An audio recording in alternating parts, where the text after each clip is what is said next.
we are good morning, and I'm a dumbass who forgot to put the game scene on.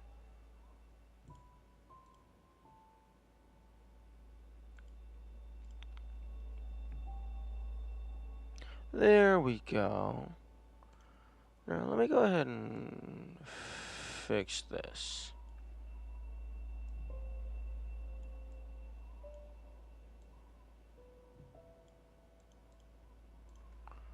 There, that's good enough.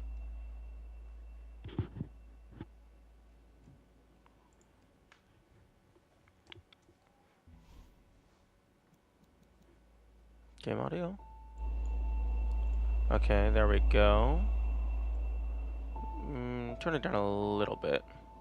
-4. -4 is good. Okay.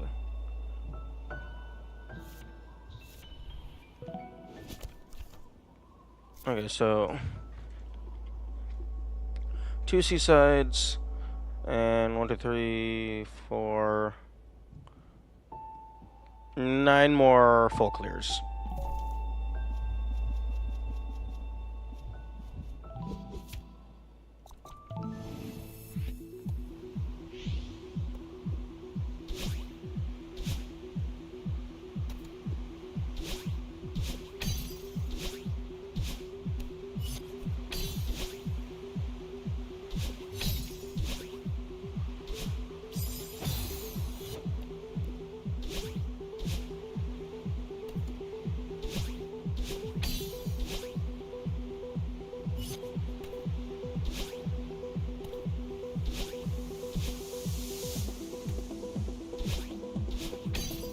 It's been a while.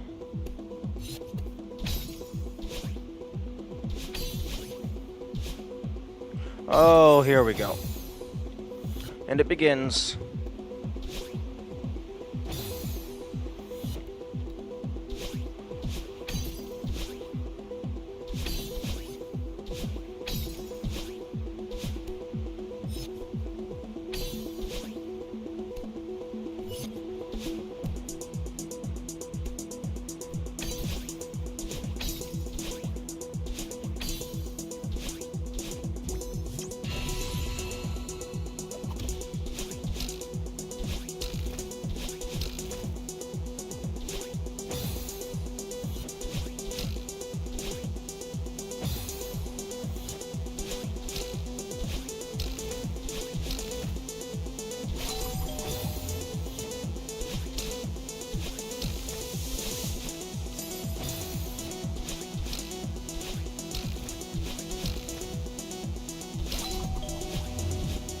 Okay.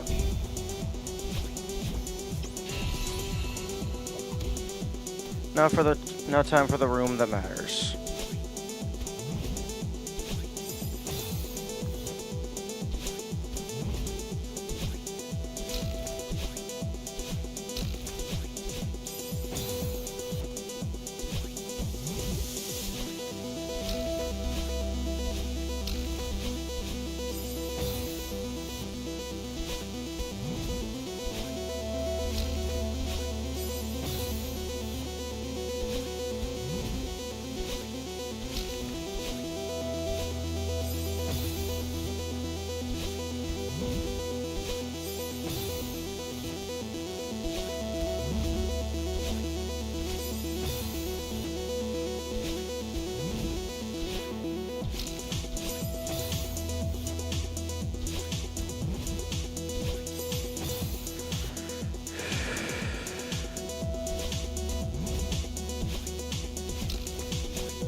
I'm not getting as much height as I would like.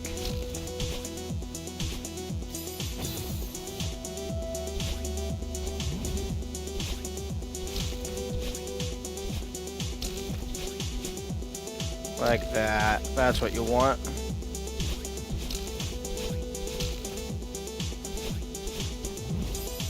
Oh, that was close. I think that was near the end. Good morning, Halanshan. I think I just got a new record. I made it to this pink cloud.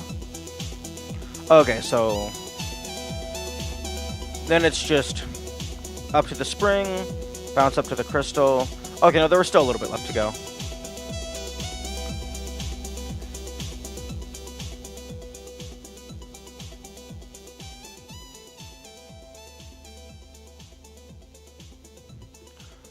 Okay, and then we do 2 dashes over.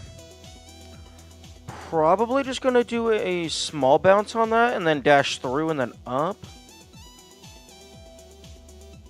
And then it's just crystal snake time.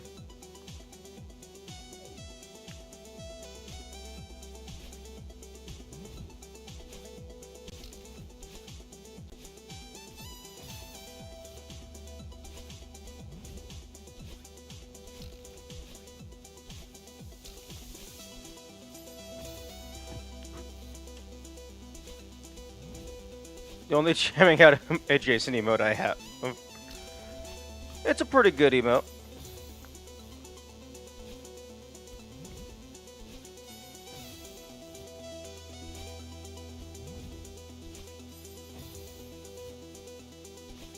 Although that emote actually kind of looks like the one introverted friend that got forced to go to a rave and they are not having a good time.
Hey, hold on, Sean.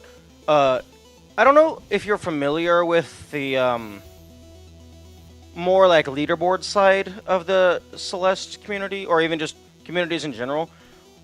Do you know how strict people are when it comes to like hardware modifications?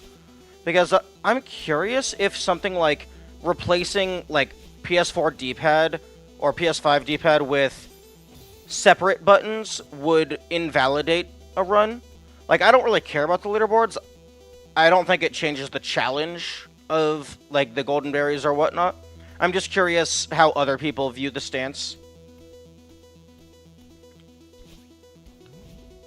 Because the way I see it is replacing the D-pad with separate buttons shouldn't be an issue, because alternatively, you could just buy a custom-made third-party controller that has separate buttons, and it would be effectively the same.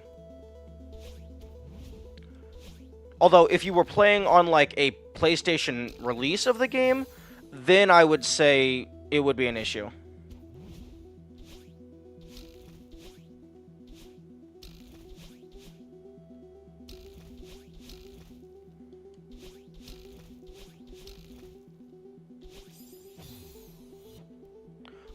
Ooh, actually, at that last part, I think I might want to just do neutral dashes without holding forward. That might just line up.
I don't think there's an issue. Modded and custom controllers aren't really policed like that. Yeah, I would imagine not. Like, unless you're actually using a macro, which then it would be an issue. But also, I'm not sure, like, how you would even police that. And also, there could be the argument of, like, accessibility reasons that, like, you shouldn't police it, because some people just physically require a custom controller, otherwise they can't play the game.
Oh, Hang on one second. I am a dumbass.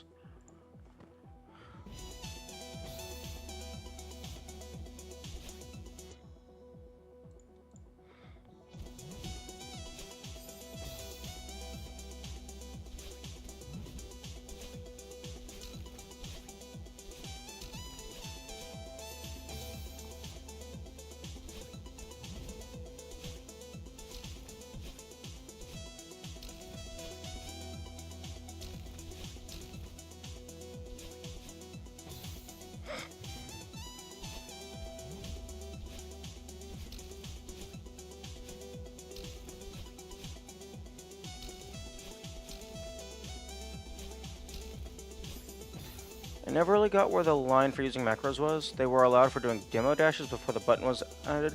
But like, when I have a macro that does all the inputs in the level while you're at it. Yeah, that's very interesting that they would allow a macro for demo dashes.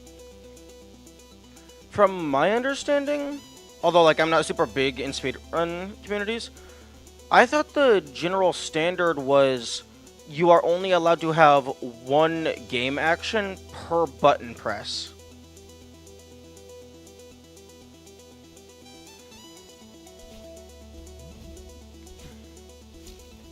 Or rather, have, like, you press the button once and it sends one input to the system.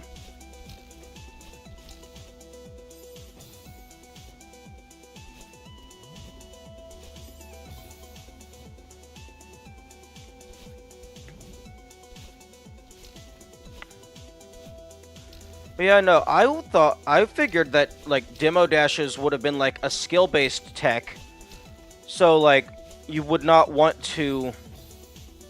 Okay, small jump there. Like, it's a skill-based tech, so if you want to get the best times, you have to be good at the skill. But if you just allow a macro for it, then that just removes the skill entirely.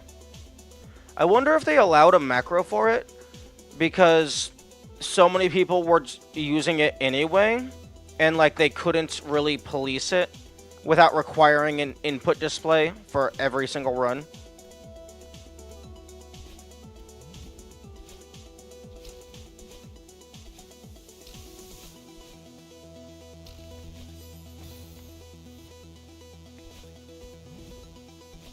Or like maybe even hand cam if it got to a certain point.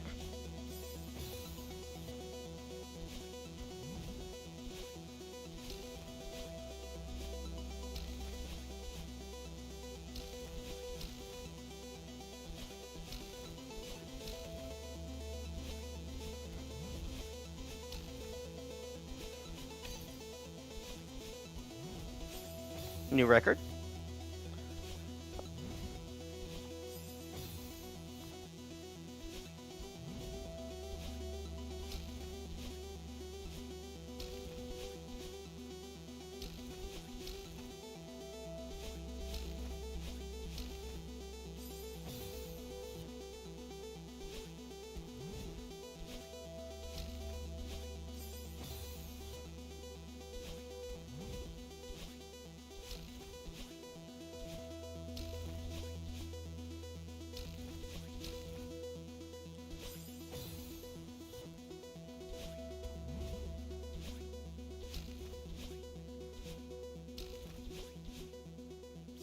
Definitely getting a lot more consistent with this starting segment.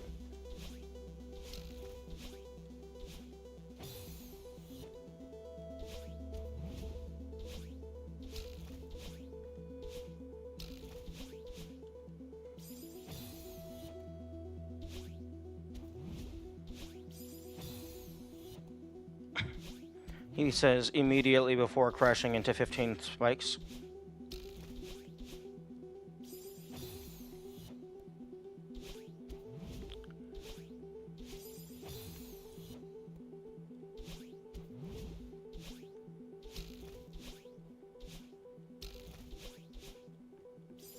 Oh, come on.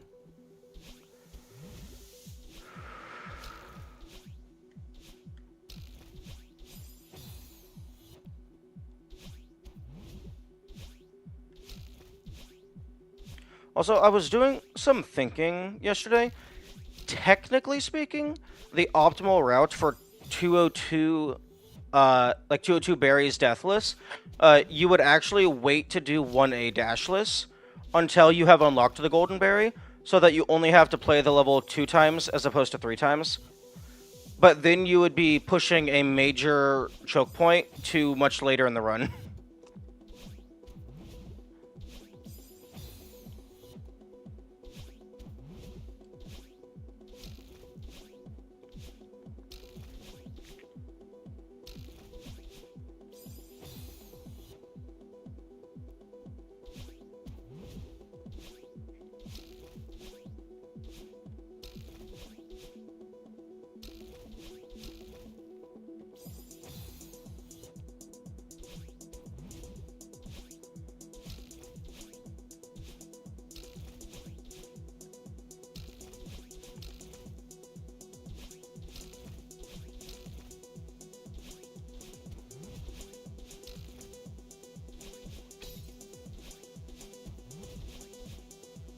Oh, that. Oh. Maybe I do want to do the jump around.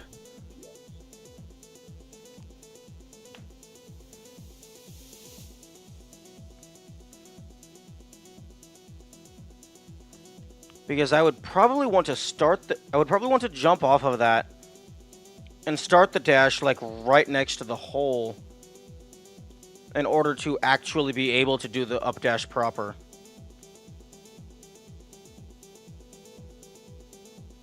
I've never gone below. Yeah, that definitely seems like more precise.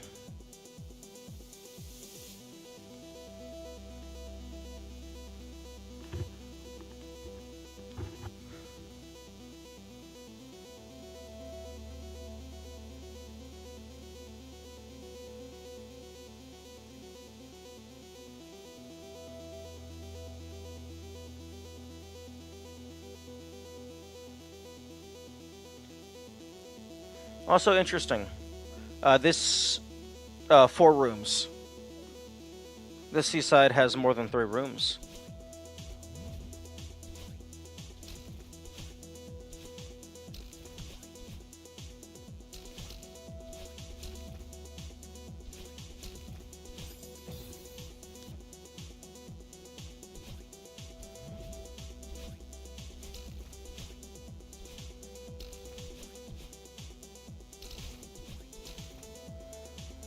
Also, I'm starting to see why no one has really been talking about the seasides very much in the past streams. They're kind of, in terms of like challenge or like I guess interest, they're definitely much less interesting than the B-sides. Because the B-sides are like an actual level. This is just more like a short burst showcase type thing.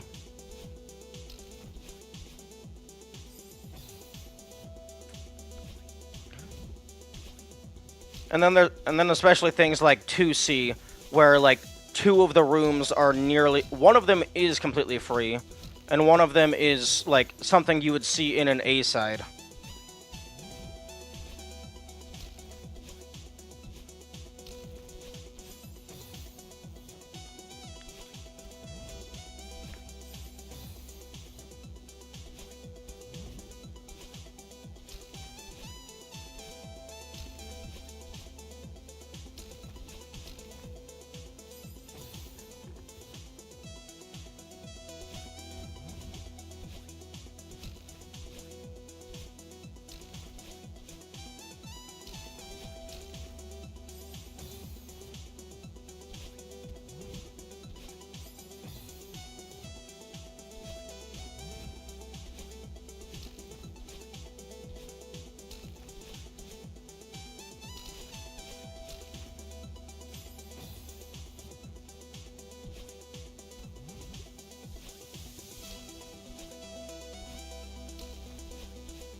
I'm ordering the buttons right now.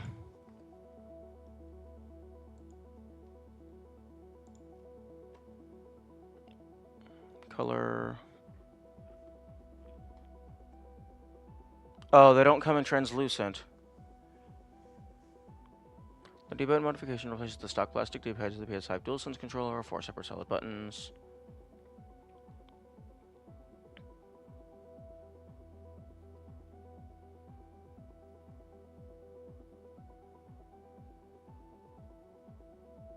Wait.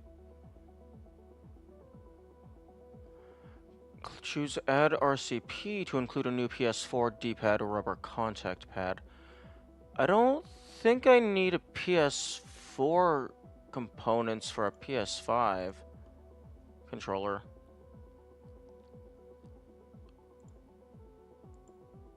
And I'm only replacing the buttons.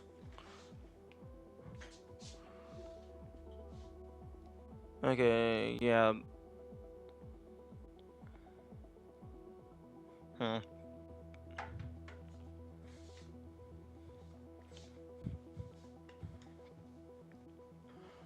Hmm. I mean, my controller is black. So maybe I should get black buttons to match. Although white buttons would be easier to see. I'll do black.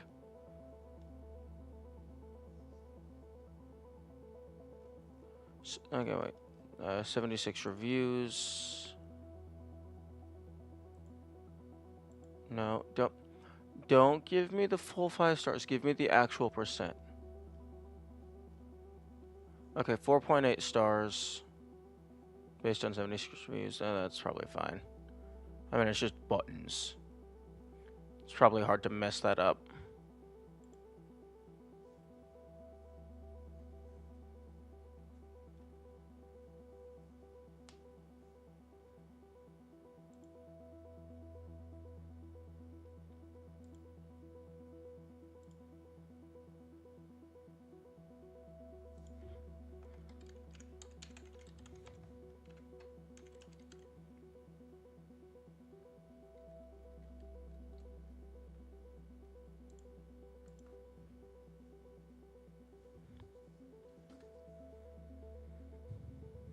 Okay, one moment.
Almost done.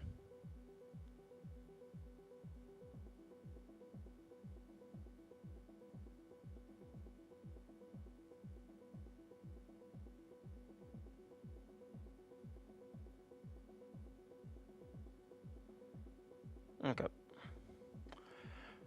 The buttons are on the way. I do not believe there is an estimated time of arrival, unless that got sent in the notification email.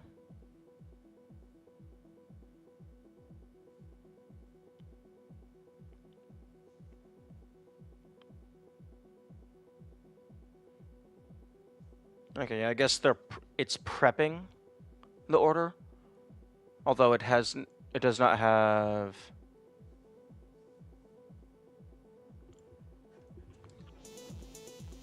an estimated date just yet.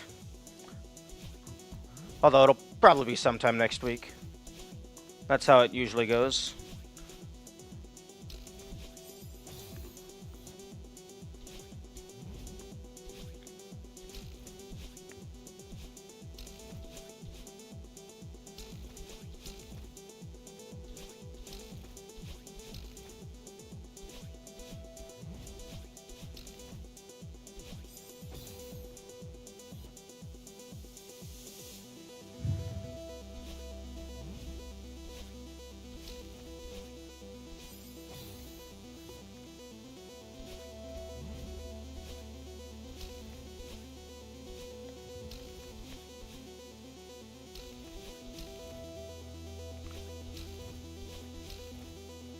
For my last two achievements, I'm assuming one of them is the Moonberry.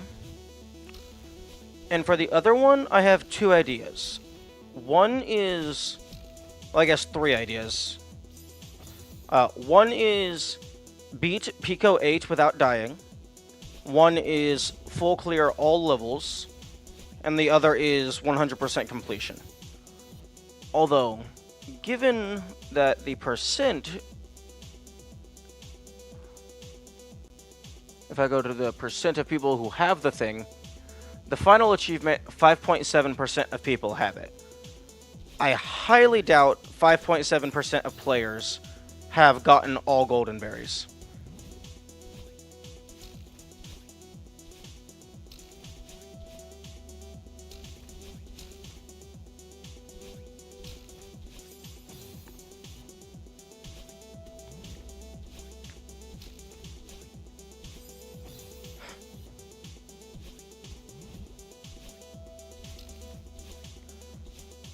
Or maybe not all full clears, maybe it's just get all crystal hearts.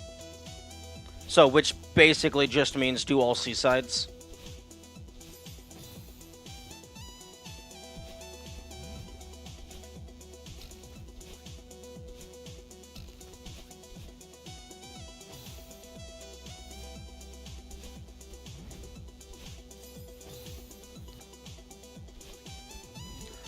Oh, you know what would be really mean? A modded level that is like a screen kind of like this, but the bottom ground, instead of it being a death plane, it's a transition to another screen that has safety ground. So if you fall, like you lose more progress than if you just die. Because then you have to do previous rooms again.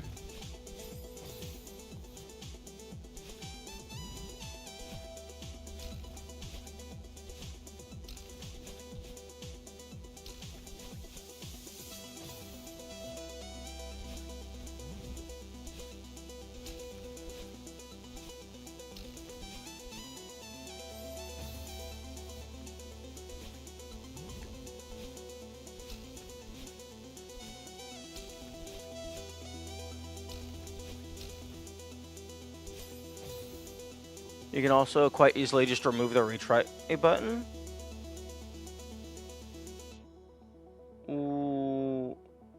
Oh, you can. Oh, so that they can't save themselves with the retry button. Ooh, that's smart. I didn't even think of that.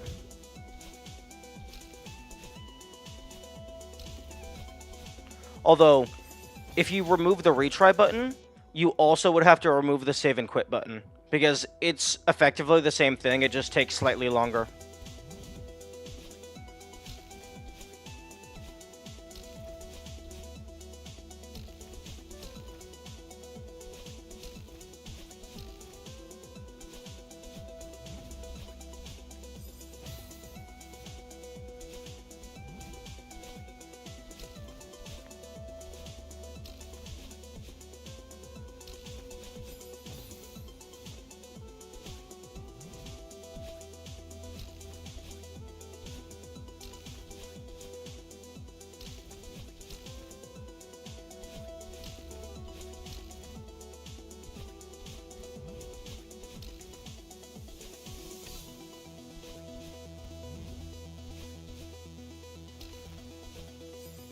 Oh, I should have held forward. Okay, I'm gonna go grab some water.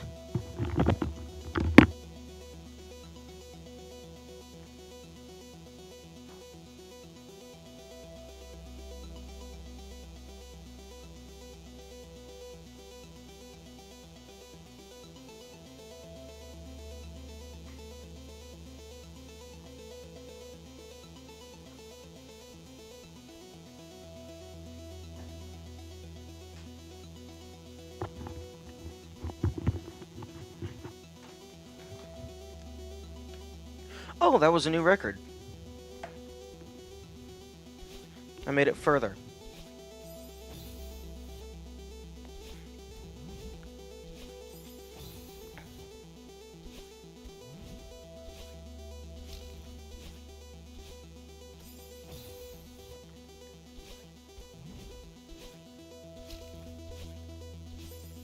Oh, and the muscle memory is degrading.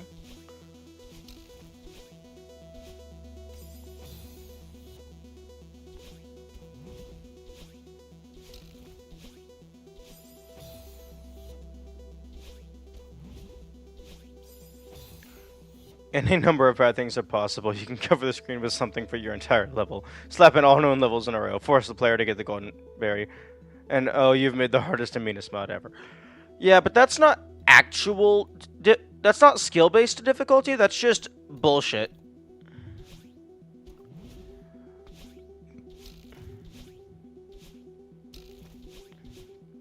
That's like saying, oh, I made a custom boss. It throws 5,000 spike blades everywhere. Yeah, technically you can dodge them all. I tested it with Tass.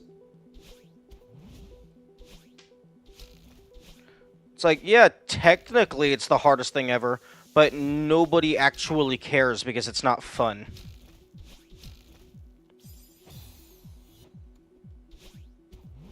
Also, it's not the... Technically, it's not the hardest thing ever, because in order for something to have a difficulty, it has to be possible. So unless you can prove that it's possible, it technically doesn't have a difficulty.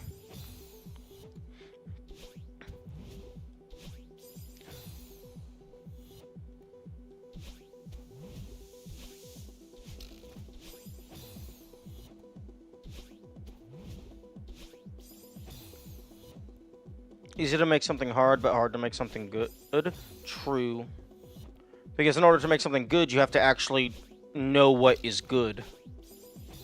Know what people like. Or at the very least, know what you like. Because if you like something, there's probably somebody else who likes the same stuff as you.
Okay, that's actually not as bad. Interesting. If I would have dashed there, I would have died. Maybe I was holding too far forward?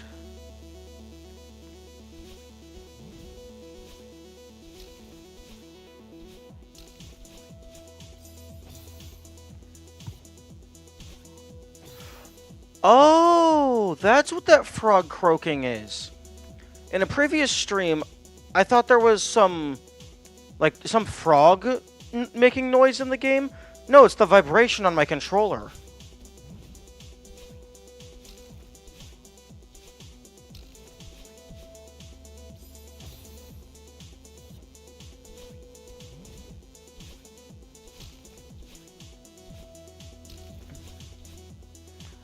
I just thought you were delusional. No, I was definitely hearing something.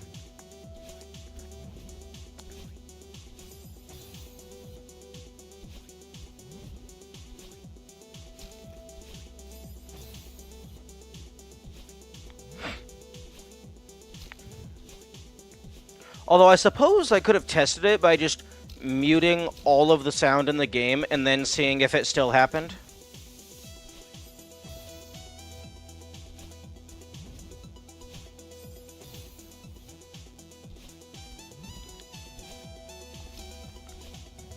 Speaking of muting the sound in the game, I actually had an idea for an emote that I thought would be pretty good.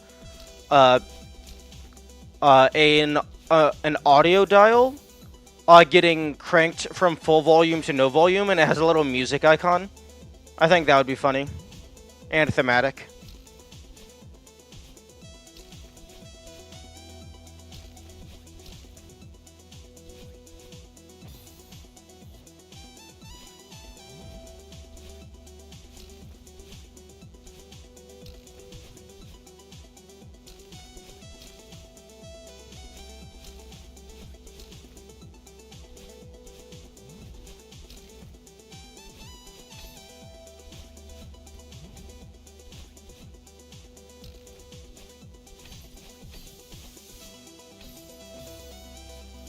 Second crystal acquired.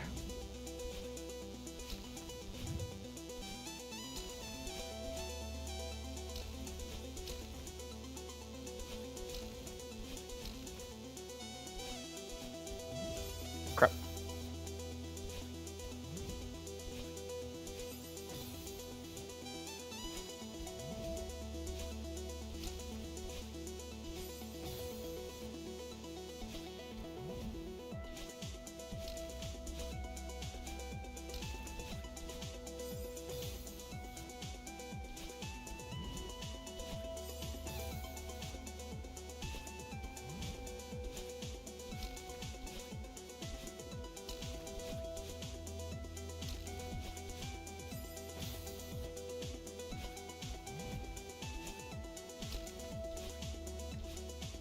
Okay, how the fuck do I turn this rumble off? Is that saved in, like, Steam, like, on a per Steam basis? Settings. In-game. Controller. Game rumble. Fuck off. Yeah, I think it's saved on a per controller basis.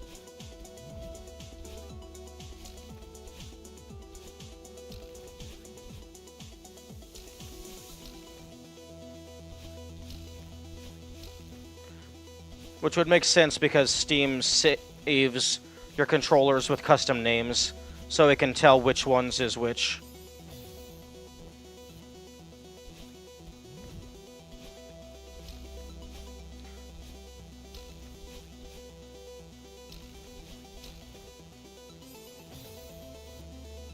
Although now the lack of haptic feedback feels weird.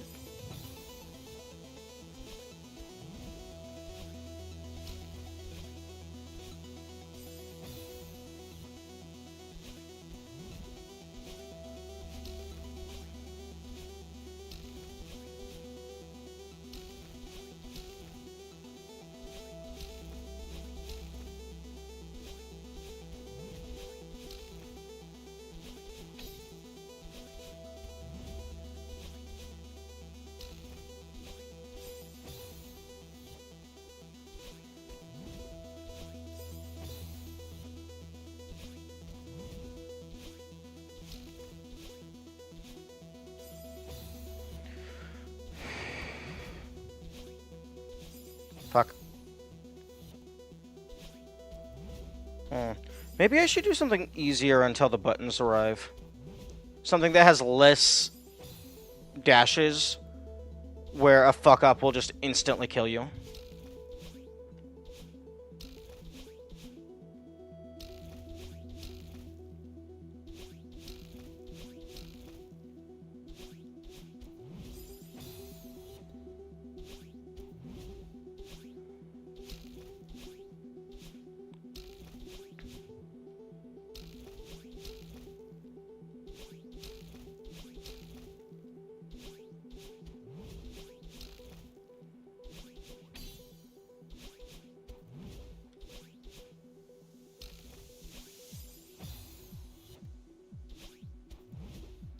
Because that tunnel of spikes, that's definitely gonna fuck me over.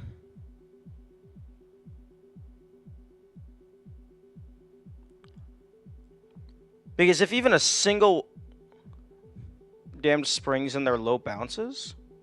What? Well, what do you mean low bounces? Did I not just... I thought I hit the spring low. But yeah, like, if even a single one of these gets registered incorrectly, I'm dead.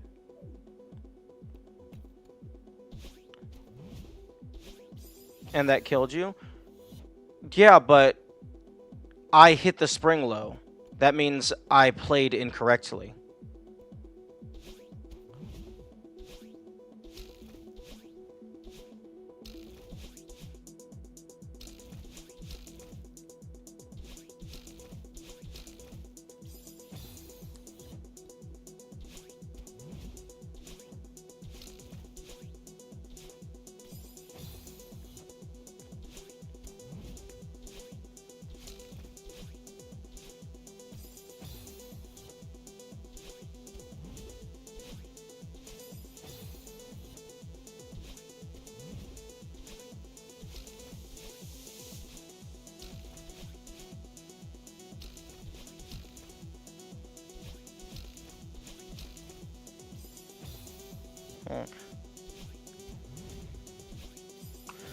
I think the top spring actually just lines up with the next drop, so I don't have to press any directional. It either lines up or almost lines up.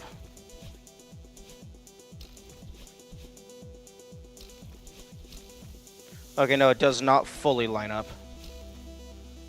Oh, no, wait, that one I think does line up.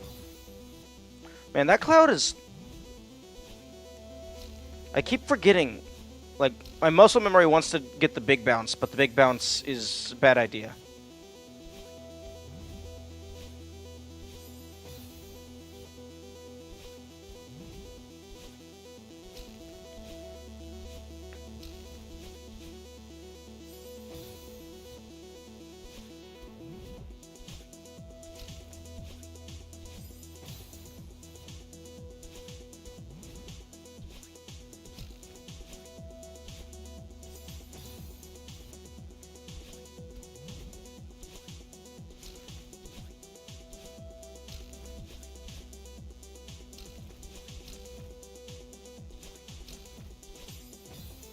The spikes above that cloud are misleading. It looks like you could big bounce. Yeah. That's probably what they were going for when they designed the level. Well, it's been a while since I died there. Sometimes you need more spikes to not mislead the player. No, this is like an endgame level. I think the player, by this point, should have learned to learn from their mistakes. Oh, I died there? Okay, now I know that that's not a valid strategy.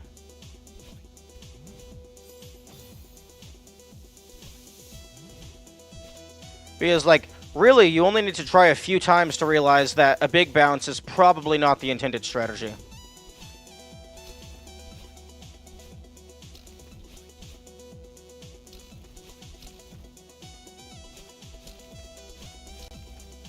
Okay, so no. Exclusively bounce from the spring does not make you go far enough.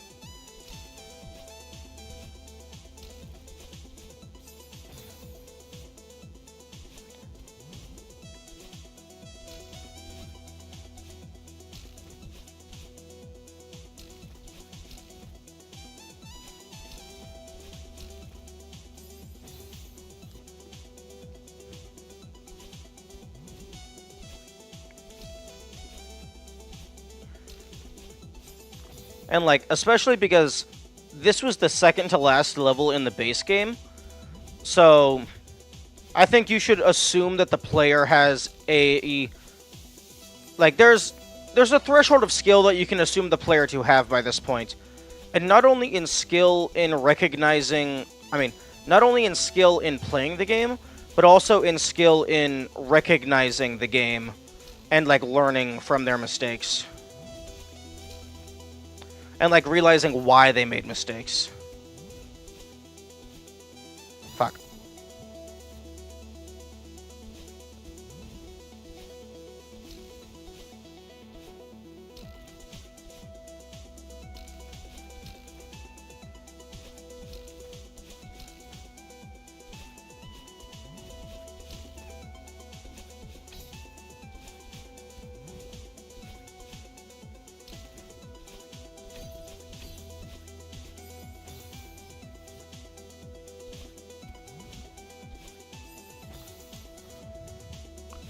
Yeah, that spike tunnel, I feel like I'm either going to end up getting it in a single go, or it's going to be absolute garbage for several hours. Making 2 inches of progress every single time.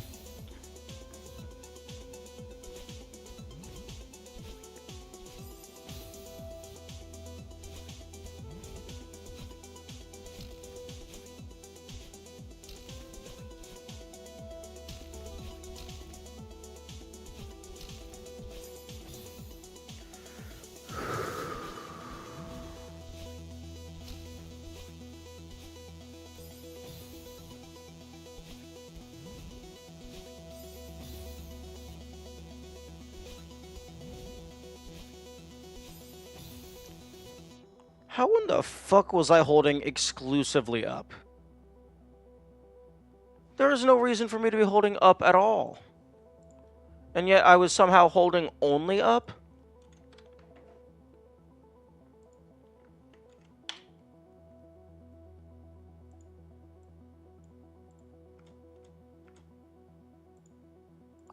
I'm looking at that clip.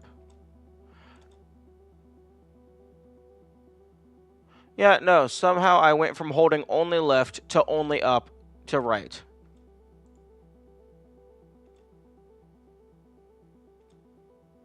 Wait.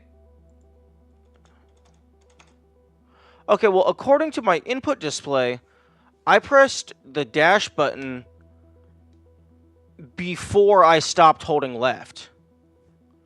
So either there's some like different input polling with no board versus Celeste, or like I just got like very unlucky with some precise inputs.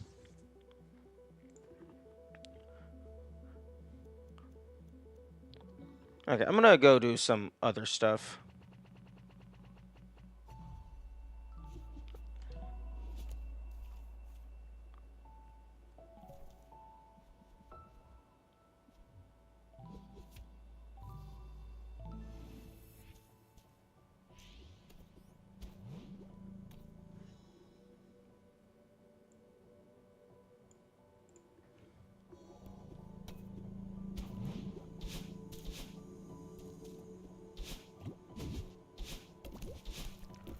Okay, now let's try not to miss any of the berries.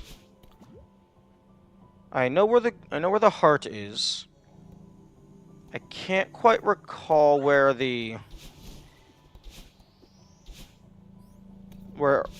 cassette is, but those are usually not hidden all that greatly.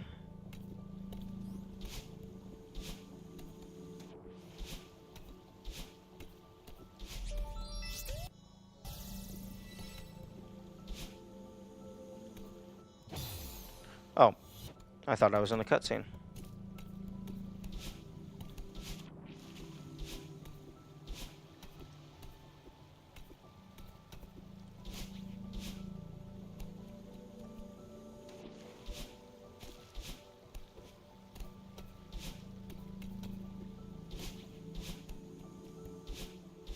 Oh, that would have been a good spot. Like, that would have been a good spot. Unfortunate.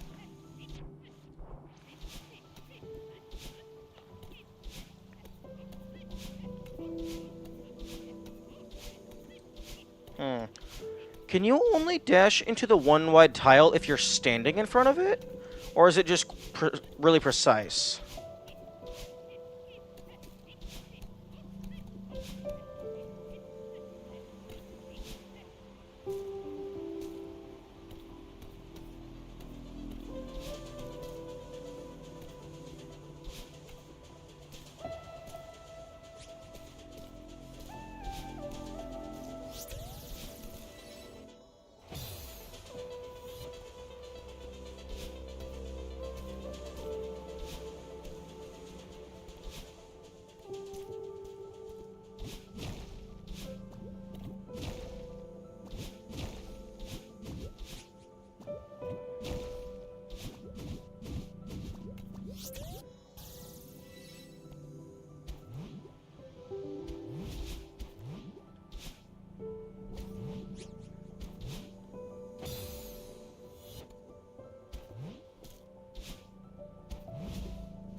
Oh, there we go.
Good morning, Thami. What are you doing? I'm just currently going through and getting the full clears out of the way.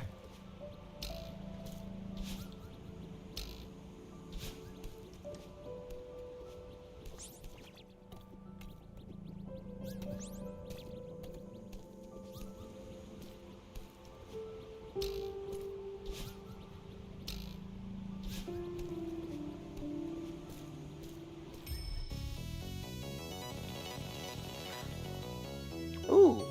Actually, I just realized that because the strawberry seeds they seem to have an instant grounded timer, as opposed to the strawberry's normal few frames grounded timer. You could definitely use the strawberry seeds to do a Flora's Lava challenge.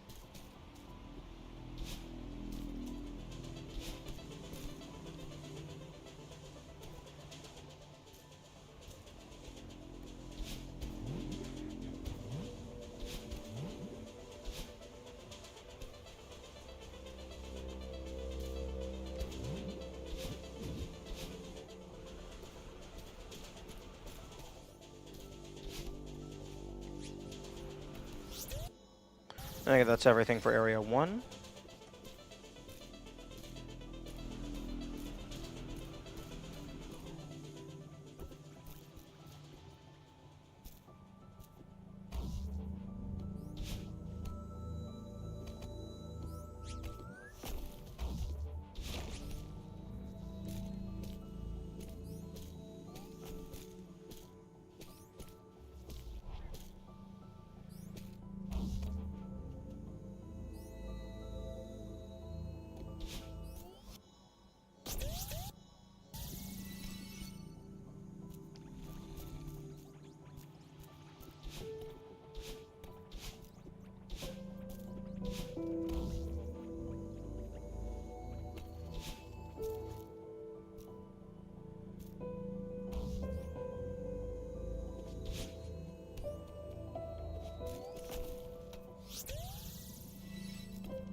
Oh, interesting.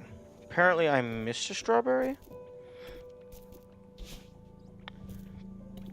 I would assume that they would be in order going from bottom to top.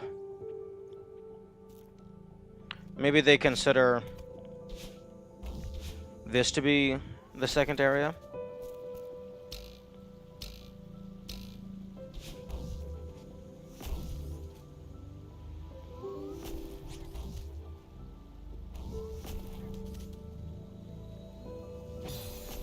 Oh, right.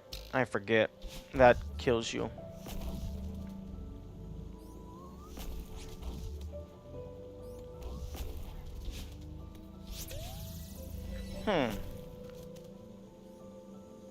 Oh, interesting.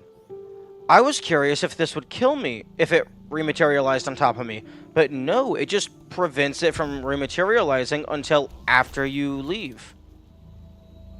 That's an interesting way to handle that. I figured it would just kill the player.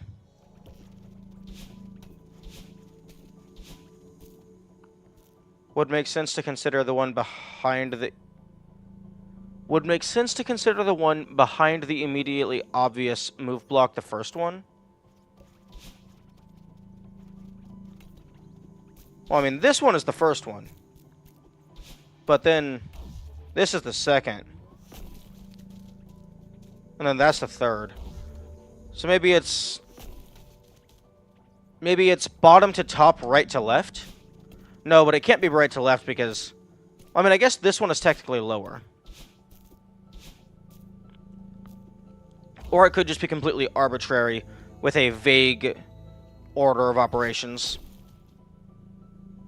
It's the same idea as the rhythm blocks also not appearing on you, I guess. Yeah, that's true. Yo, if the rhythm blocks killed you, if they materialized while you were overlapping them, that would be... Actually, I think that would make some of the current challenges not work in their intended manner.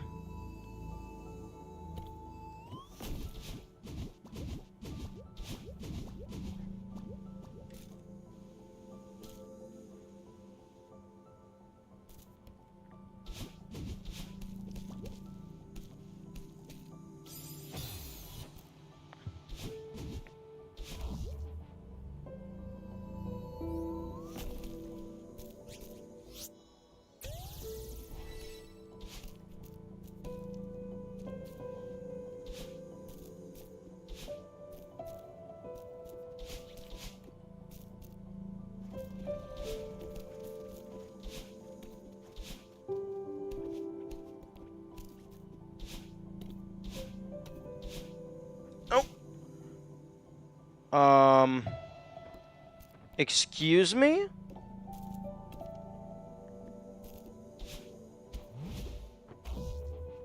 This better bring me... That's not the main path. Okay, yeah, that's what I thought.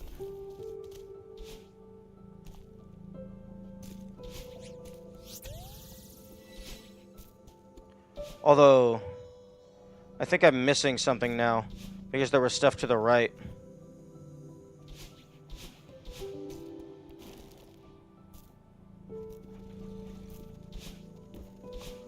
Fuck. Pretty sure I missed something.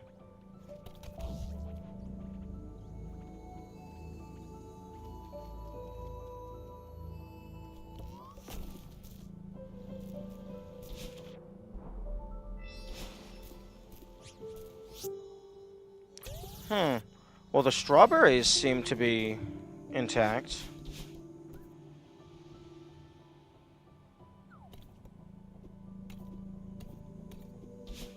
Or, well, rather, they do not appear to be missing anything.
Huh. Then I wonder what was off to the right. If I'm not missing any strawberries.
Okay.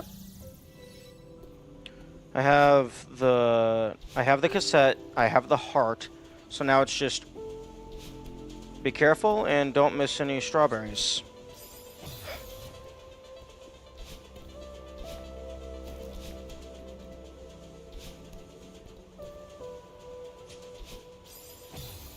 Maybe dash upward?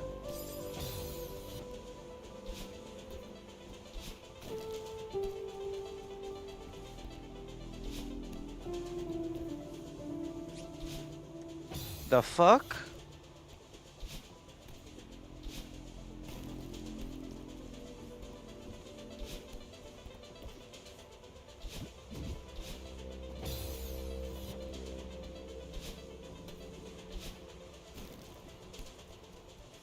Very odd.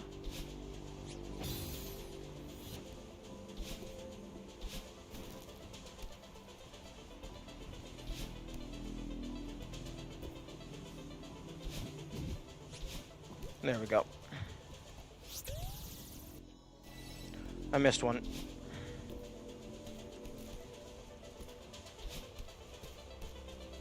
There we go.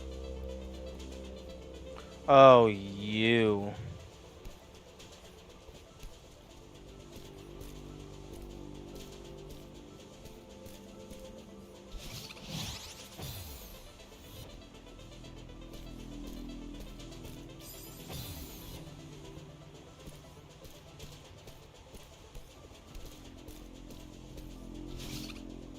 Okay.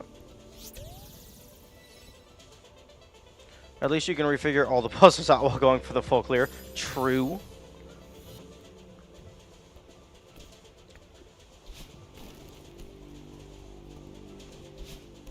I get to play the game again for the second time a little bit.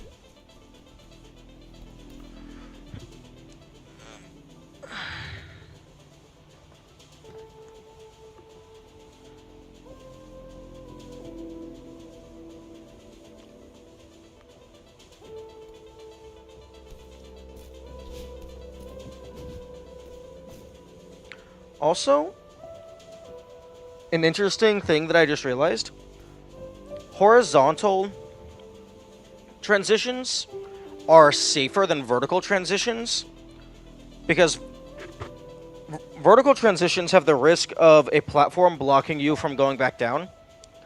Most of the time, horizontal transitions can always be gone back through. I know some of them in Farewell, you can't do that.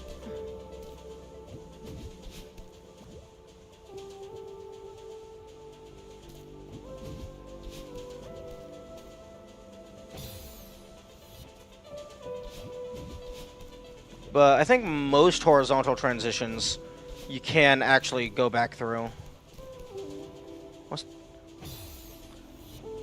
Devs, how dare you distract me with decoration? I thought it was a secret.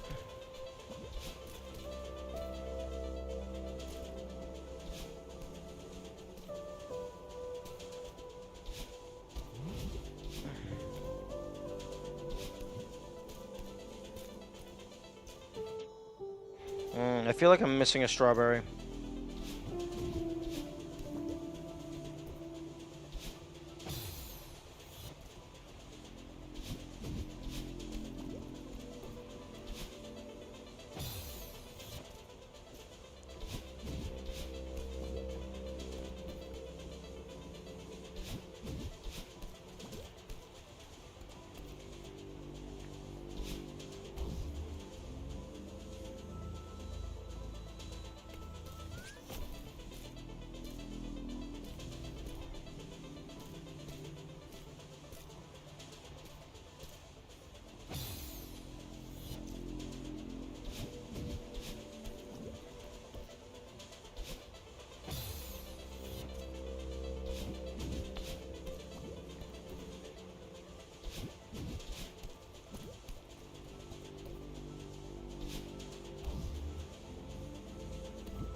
Okay, nope, I'm not missing anything.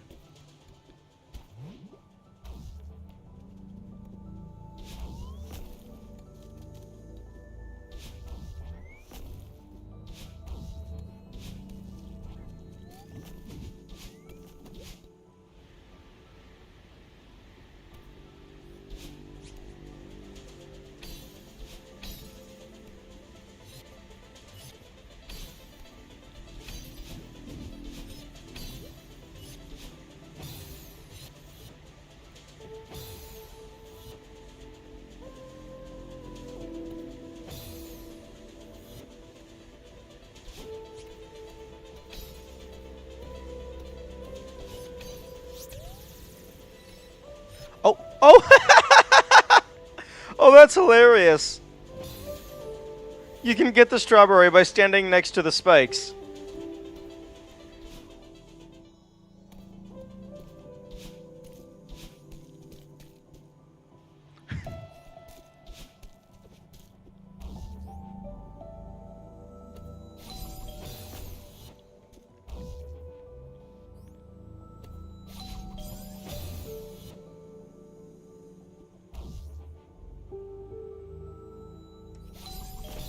I'm sorry, what the fuck? Oh, okay, I see.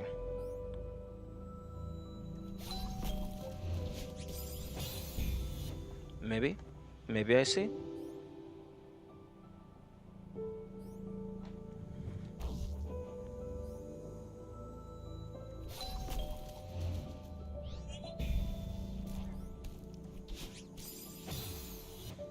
Oh, this doesn't kill me if I just hold on to it. Oh, okay, so I can grab and then hold right. This block breaks. I grab the wall. And then I do that.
Oh, okay. Here's the funky alternate path shenanigans.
Oh, interesting.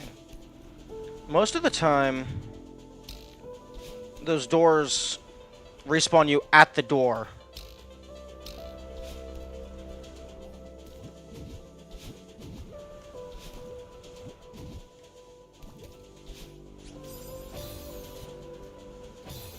That time it respawned me at a different door.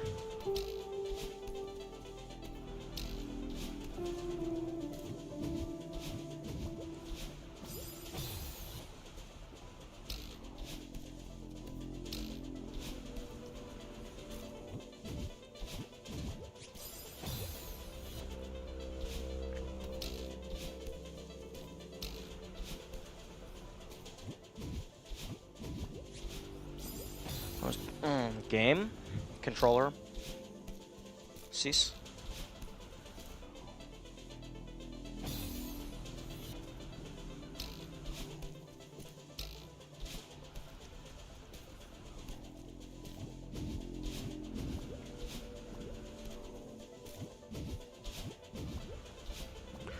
How many times in a row are you going to do that?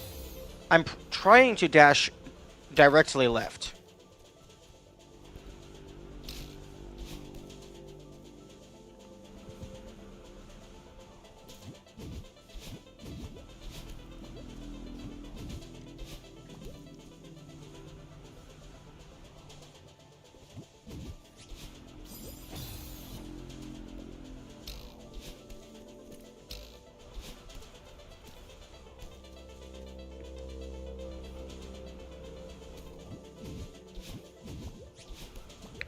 There we go.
Oh, you might actually be able to save. Well, I guess it doesn't matter if you save your dash there, because you got to use it up anyway.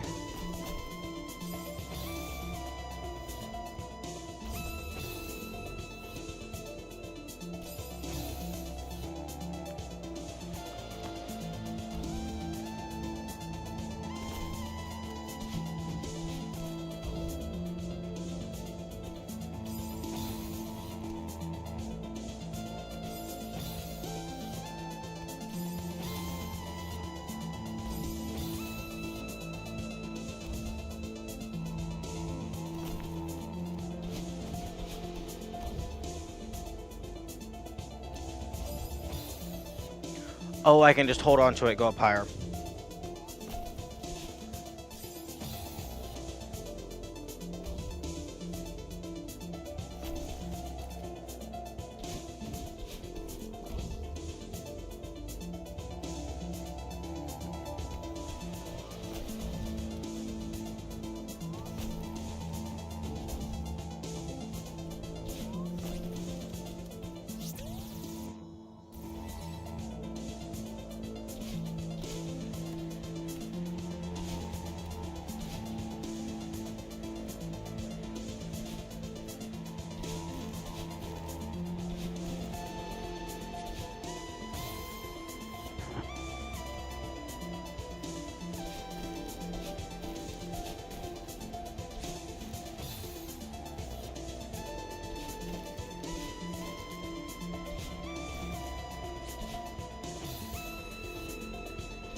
Oh yeah, I don't like this room very much.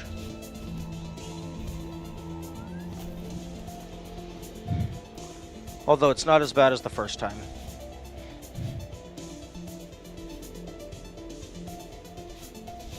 Oh, time for some bullshit.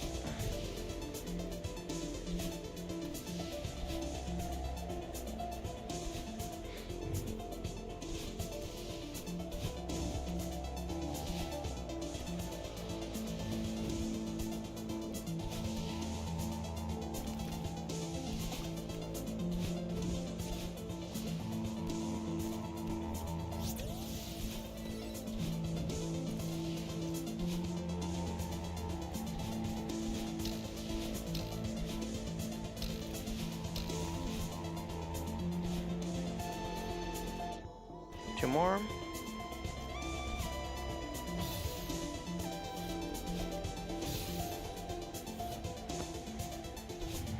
Wind. Worst mechanic in the game.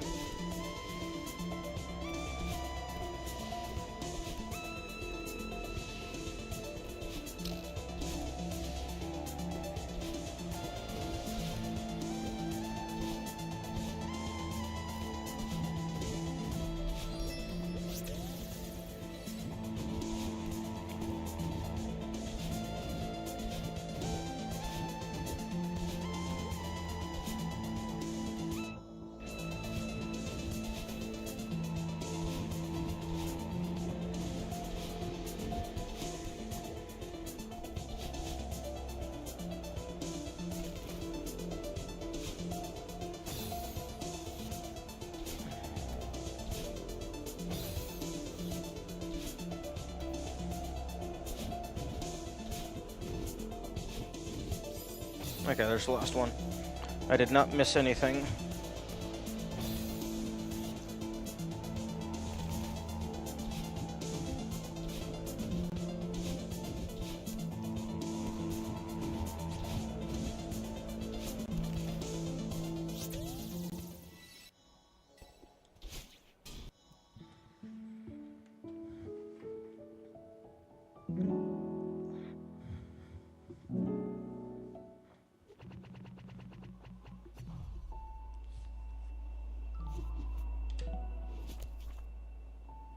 Okay, so Mirror Temple and Summit. Interestingly, a full clear for B and C side isn't tracked on the main progress page.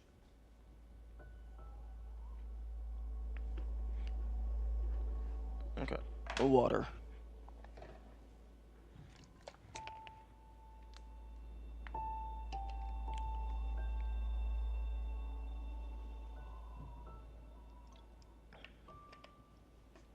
From a moment, I thought the flag was still green. No, no, no, that's Mirror Temple.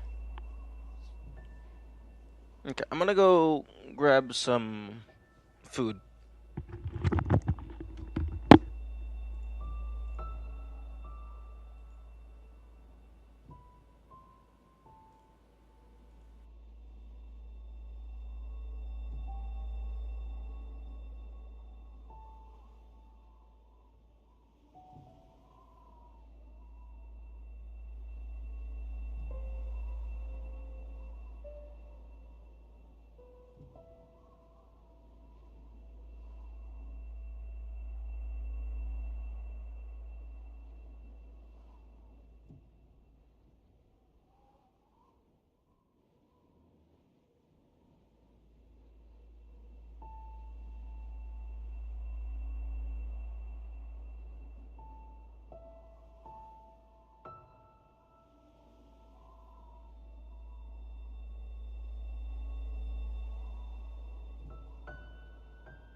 Okay, I am back.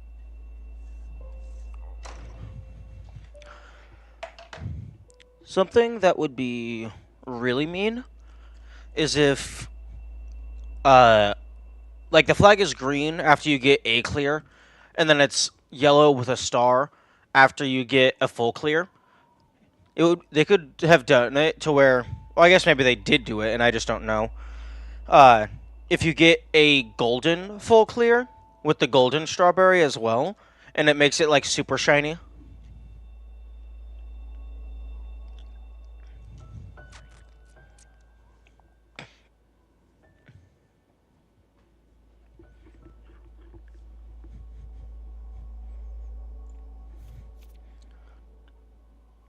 I hope the bird turns yellow if you get a full clear of farewell. That would be funny.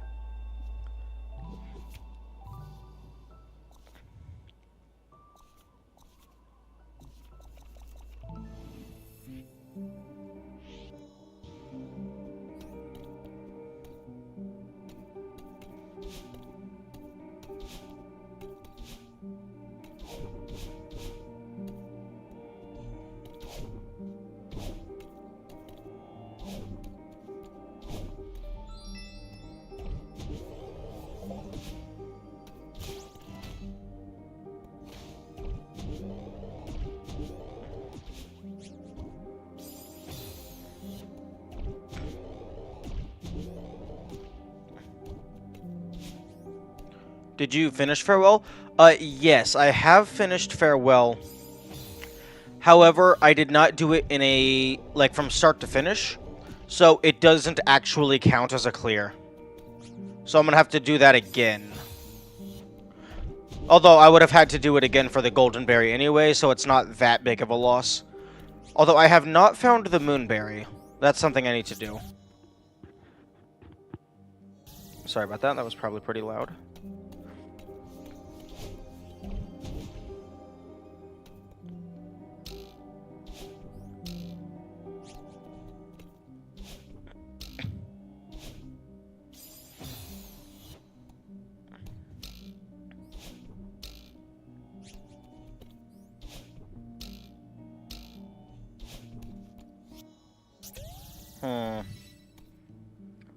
Quite concerned about the significant lack of berry number 1. Going from moon before golden is probably recommended. Yeah.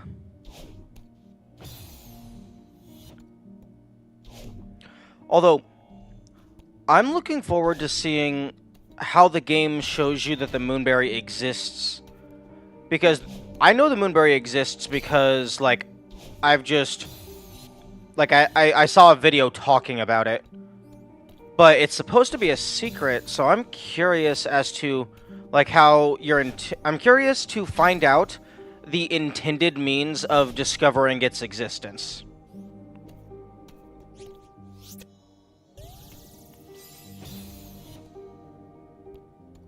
There are hints, yeah. I mean, I imagine there's hints. I mean, a secret that doesn't have an intended way of finding it, I'm not sure that really counts as a secret. Especially, like, in a game format, because the purpose is to have the players do the thing. So if there's no reasonable way to do the thing, then that's just not fun.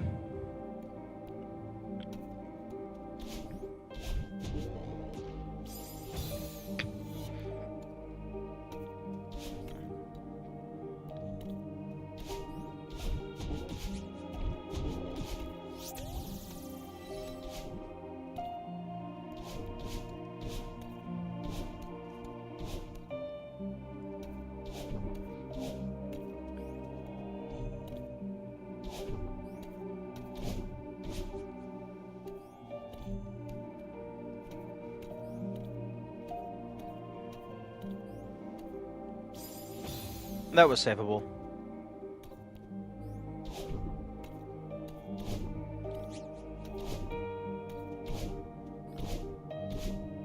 Wait a second.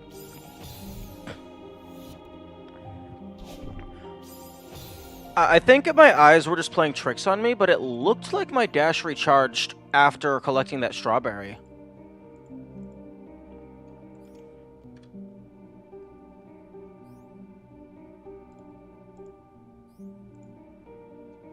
Okay, I'm looking at the clip.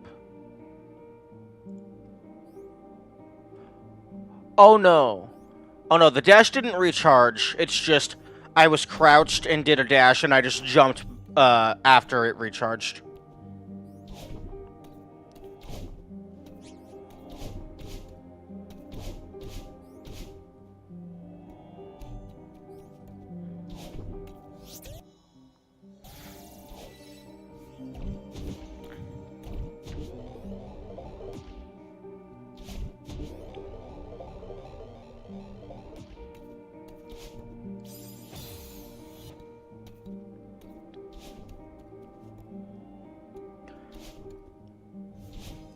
One thing that's a little interesting, even though I know about the moonberry, because I know, like, very little about how to get it, I can still, like, somewhat solve it. Which is not something I had considered before.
Yeah, knowing there is a secret somewhere doesn't tell you much. In fact, even if you didn't know of it, it would still be fair to assume somewhere in Farewell there would be a secret.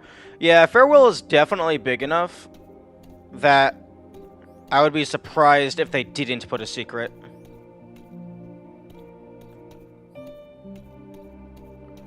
Unless it was, like, meant to be exclusively a lore level. Which I could definitely see them doing something like that, where it's like it's only meant to be lore. But then again, I went through it normally, and I didn't notice anything. But then again, I was busy focusing on the, like, the level itself. Like, I wasn't actively looking for secrets. I was passively looking for secrets.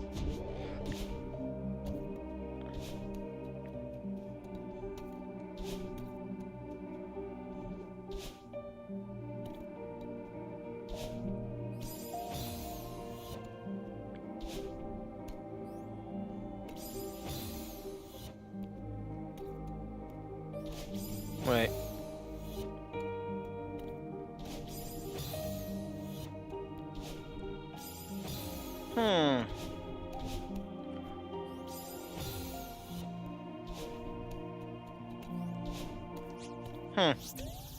Neat. Are you trying the seasides now? I have done all of the seasides except for... I have not completed Summit, and I'm not allowed to do Core. I also knew of it and didn't find it. It's quite hard to find. Ooh, well now I'm excited. But yeah, no, this is 5A. Although I'm getting increasingly concerned that I missed 2 berries.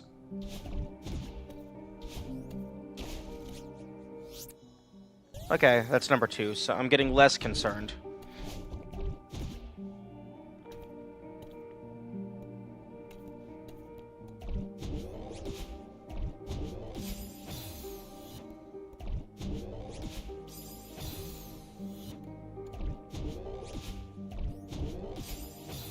What are you trying to do anyway?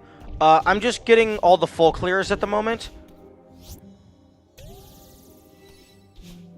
I'm a dumbass.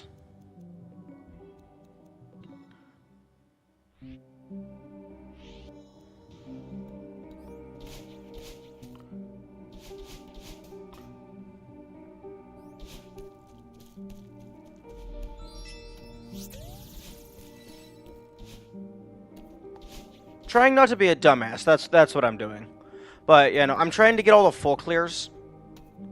Because 7C was giving me a hard time. And I wanted to do some easier stuff first.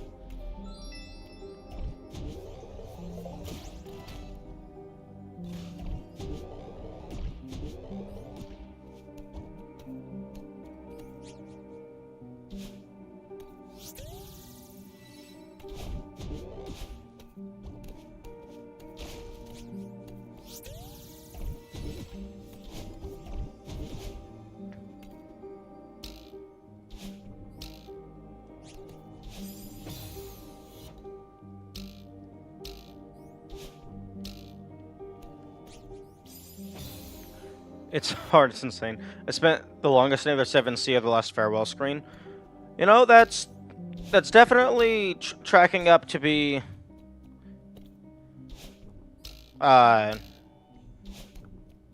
tracking up to be around what I'm doing. The difference is that 7C is much shorter. Yeah. Honestly, the last screen of Farewell could just be its own level, and I would not have batted an eye if that's how they designed it.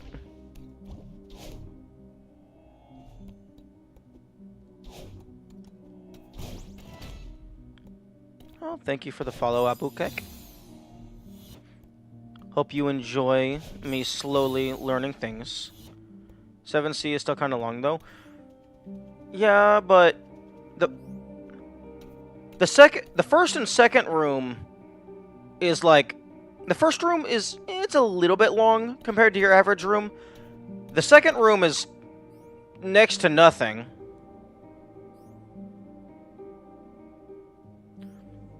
And then the third room is actually kind of long. Kind of funny how Farewell's story is just about a different mental health issue. Literally just depression DLC, stages of grief. True.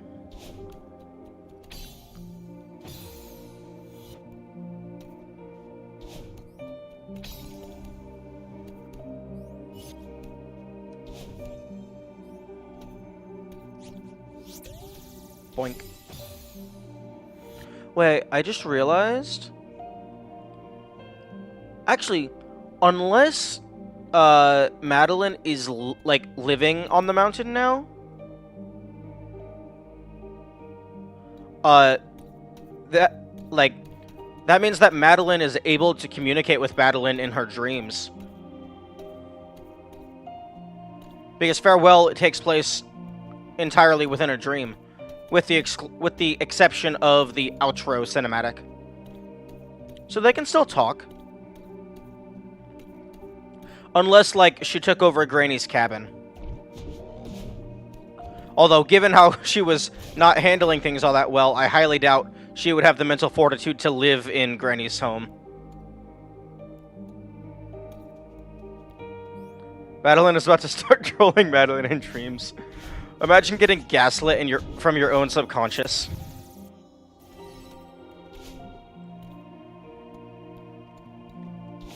Oh, wait. People already get gaslit by their own subconscious. It's called anxiety and paranoia.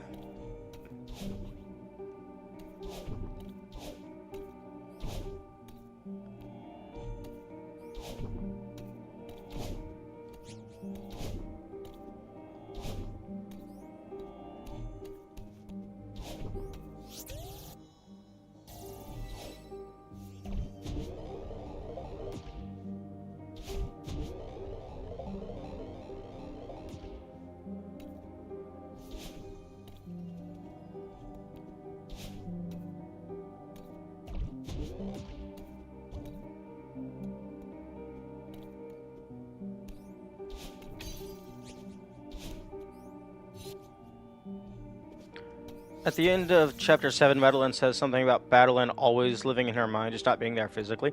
Yeah. They said that that Madeline isn't going away, it's just that they won't be able to communicate in the same way.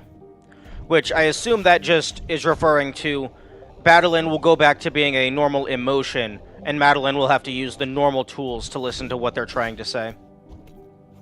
Boink.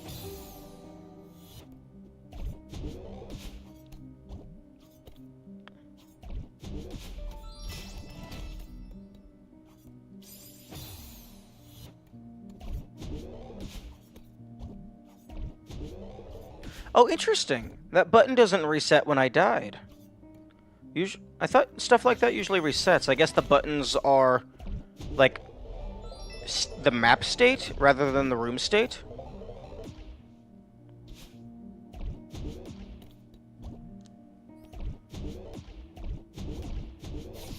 Because keys are on a room state basis.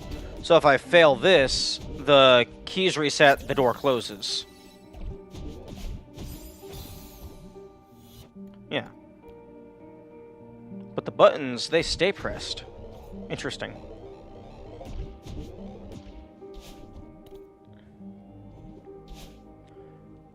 Buttons are toggleable for that? Oh! Oh, that's interesting.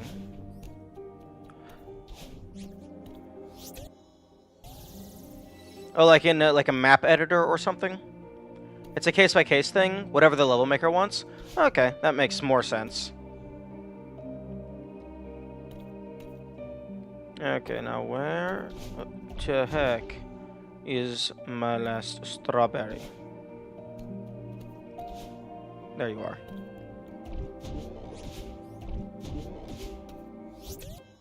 Okay, area 1 done. With the key buttons as well. Interesting.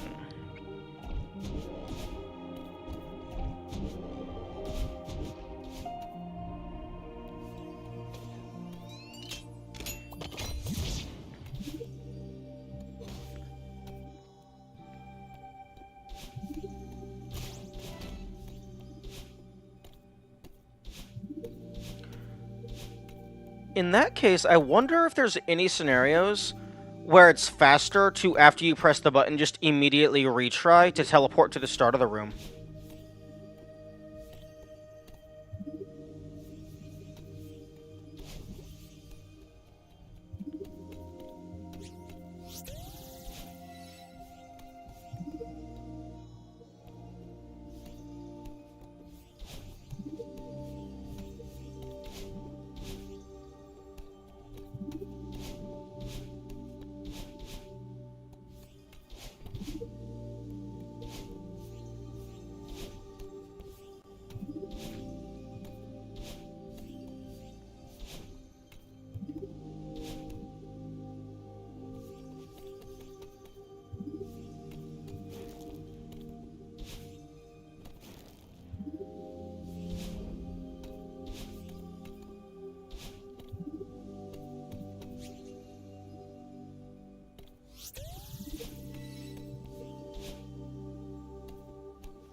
I need to be on the lookout for places where that might help.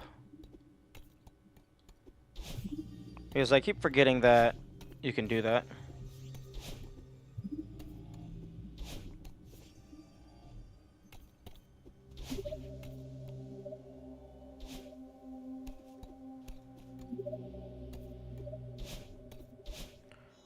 Okay, well, the dash button... The dash buttons typically reset, but that secret both requires you to leave the room to use the door, and it's an out of the way secret you might not want the player to do multiple times.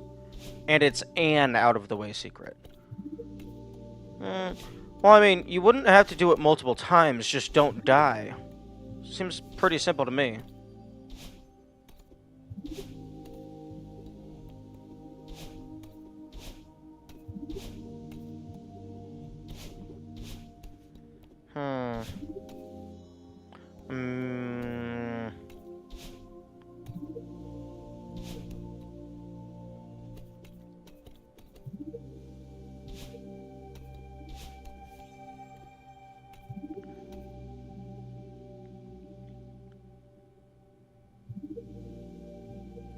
That secret both requires you to leave the room to use the door. Oh, okay. Okay, so if it doesn't stay persistent, it would be impossible to do that puzzle. Okay, I understand.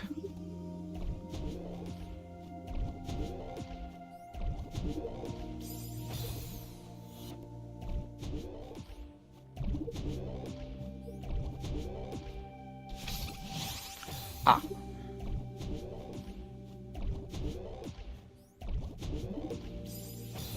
Okay, so these first two are free because you just hold up and then down right, up, down right, up. Now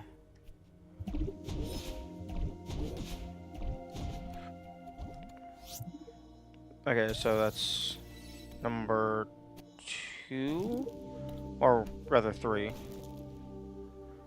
So I'm missing number 1. Hopefully it wasn't back there.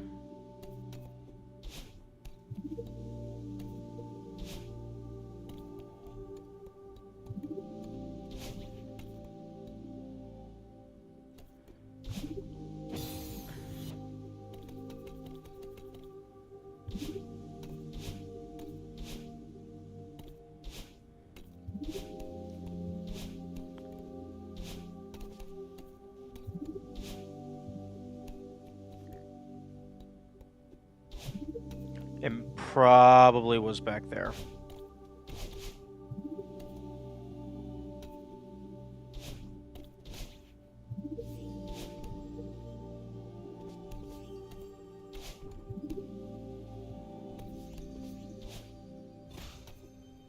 Oh, it was definitely back there.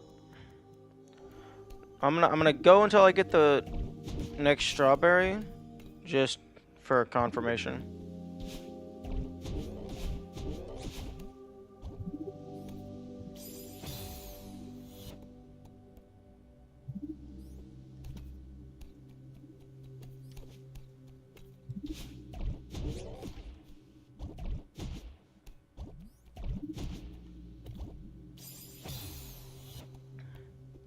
Interesting, you can do this in both directions.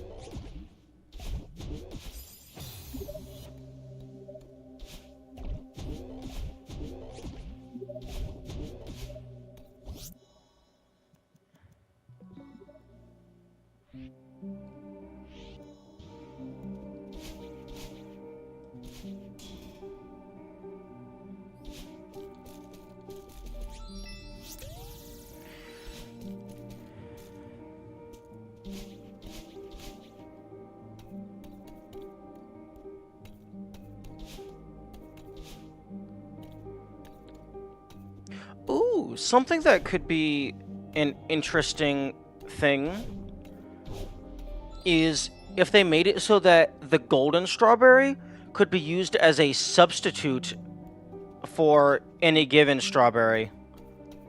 So, like, you could get all but one strawberry, but if you had the golden, it would fill in the slot and still count as a full clear. Probably wouldn't be super relevant, because if you can nearly full clear without getting hit, then you probably just already know where all the strawberries are. But it would be a neat little detail, even if it didn't get utilized super much.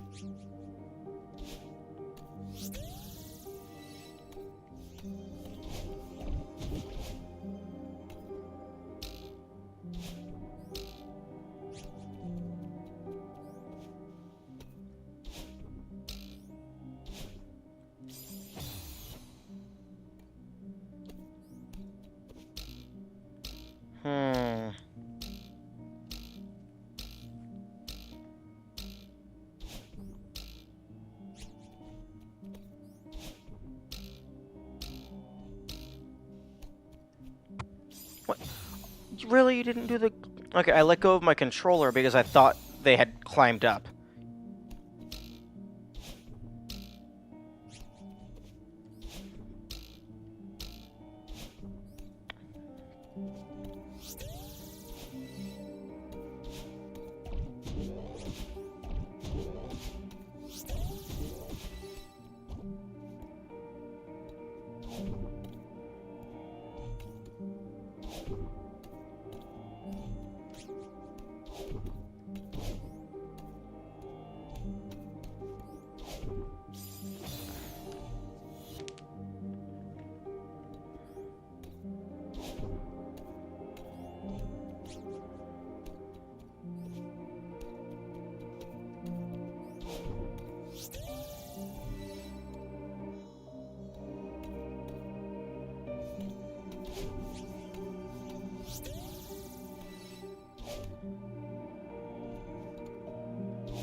Ooh, actually, using retry to teleport to the start of the room could potentially have utility for minimum dashes. If you're going for like 100% all strawberries and stuff.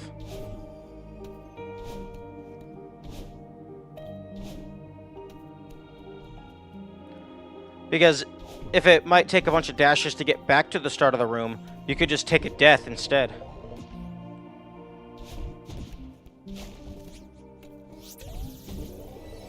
There's a respawn used in the speedrun.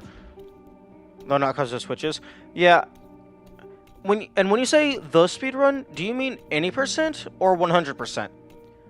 Because for 100%, I can definitely see a lot of strawberries use the retry to save time to go back to the start of a room.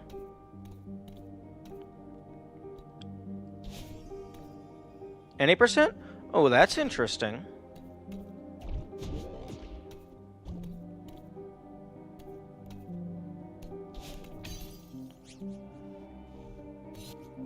Because it's a beast. I'm sorry, you don't do B-sides in any percent. Does any percent not end with epilogue? The B-sides are only required to unlock the C-sides. I thought. Or do you mean because it's also in a B-side? You do B-sides in any percent? But... Oh, is it because it's faster to do the B-side? Because it still counts as a level clear?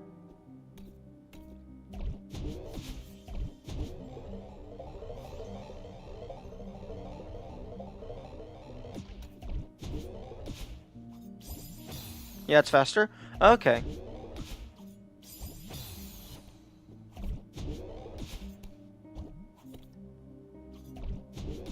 The cassette is very early on in 6A, and 6B is considerably shorter. That makes sense. Is the reset for cycles?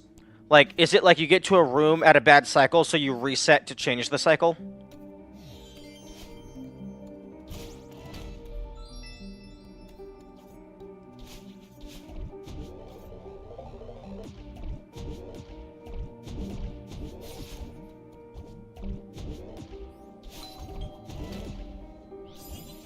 You reset to skip a few rooms? Does a gate close behind you? Because I don't see how resetting allows you to bypass rooms. Unless it's like a gate closes behind you, and then you reset to teleport behind the gate.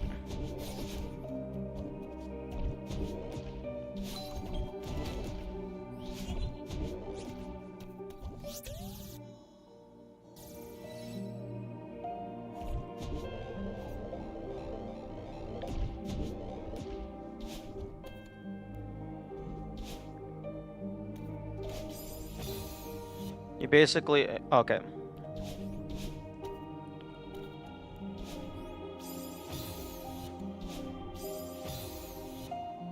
Oh, so the game messes up your checkpoints? Oh, okay. So it's shenanigans. I understand now. Okay. Checkpoint 1, clear.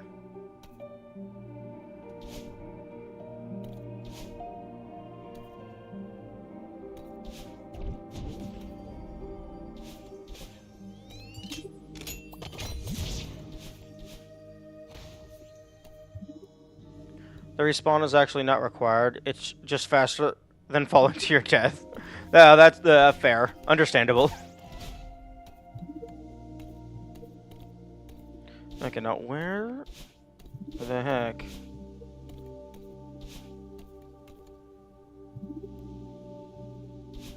is this strawberry?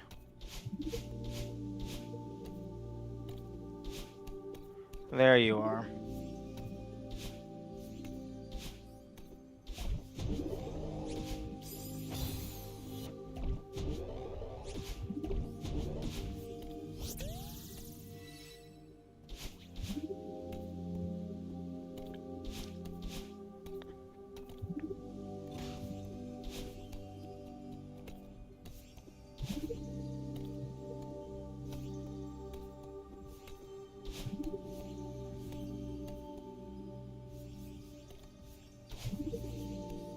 Has anyone counted how many torches there are? That seems like a neat little bit of trivia that could be thrown on the wiki. And by torches, I mean these blue things that you light up.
Okay, I think that's all of them. There's 5. That's almost half. And there's another section in this part. Should also add to the wiki that you get the heart by adding them all. No. No, don't put false information on the wiki.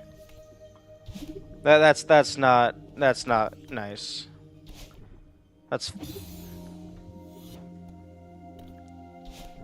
You go to the wiki to look for correct information.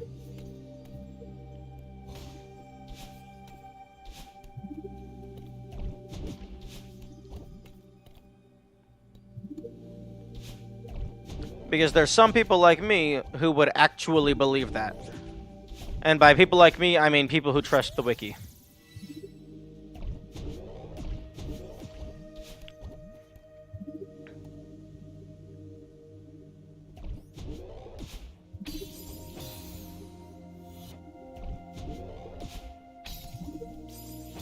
Interesting. I'm guessing this gap right here is for a wave dash or something. How do you know you don't get a secret? Have you tried? I haven't, like, actively tried, but I have, like, I haven't systematically verified that I've gotten all of them, but I have gone through while trying to get them all.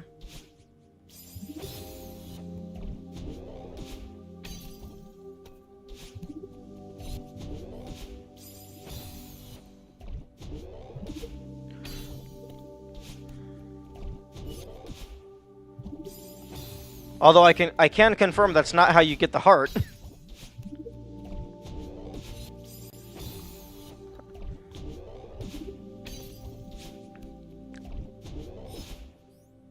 Fuck.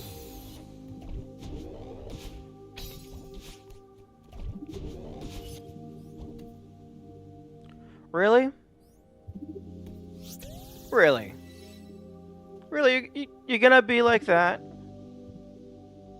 Could have been a secret berry. Oh, that would be... Yo, that would... Honestly, that would be a really cool mechanic. If, like, each level had a hidden berry. Like A1, it's the dashless. In here, it's lighting up all the torches. Yo, that would be so cool.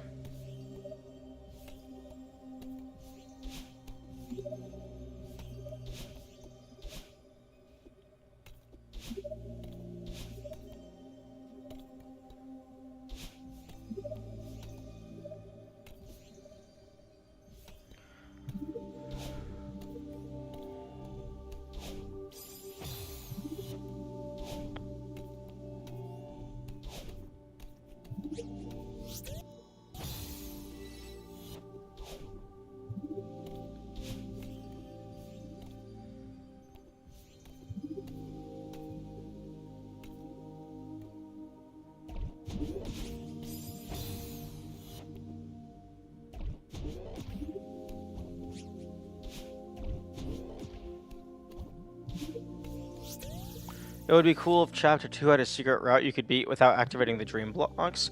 That would also be very cool.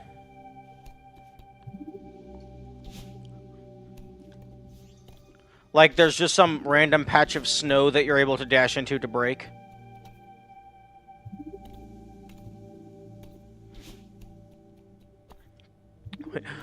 Alternate route. Madeline makes peace with her inner demons, like, 2 seconds after they arrive. And then they just climb the mountain like normal.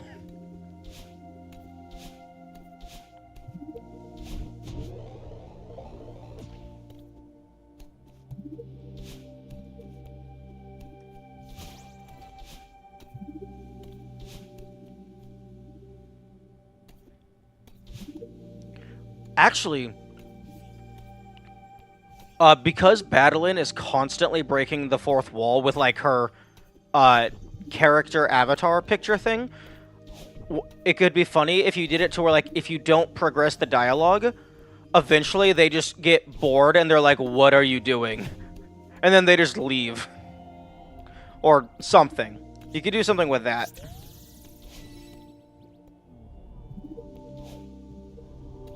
Question. Okay.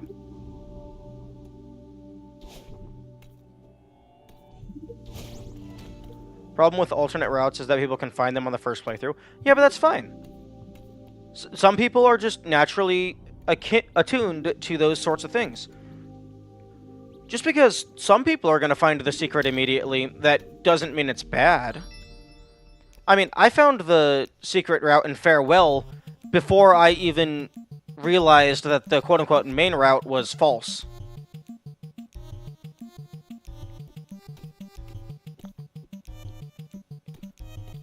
Not activating the dream block seems like missing out on a few story details. That's fine. Then, on the level clear, you could just have some sort of indicator being like, oh, you got the secret exit.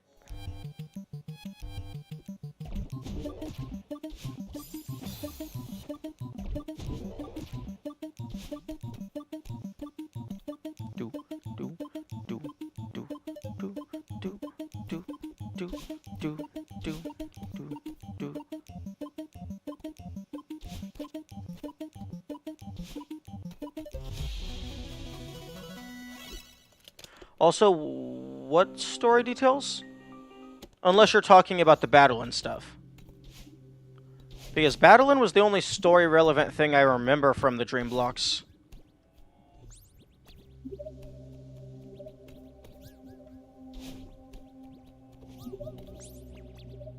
Oh, interesting. Being grounded in any capacity makes them go away. So, like, mechanically, they are not similar to the strawberries in, like, any capacity.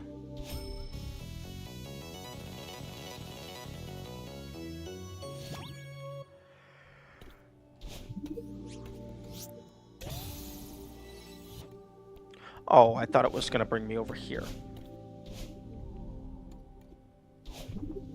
Okay, got all the strawberries here.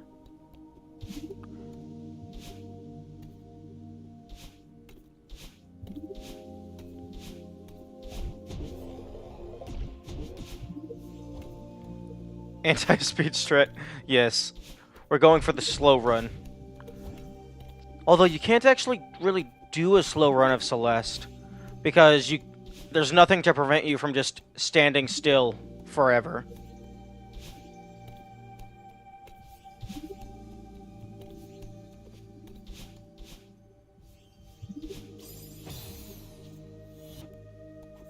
The speed walk. Indeed.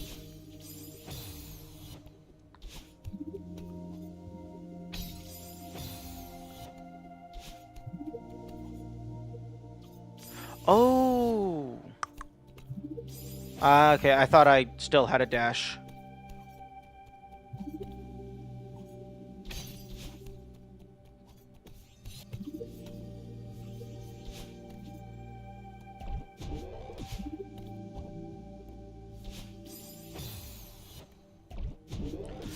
Oh, the torches also stay lit up when you die, which makes sense. Because, I mean, that's the entire point of them, to be like let you see things.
Okay, the next segment starts immediately after the fish.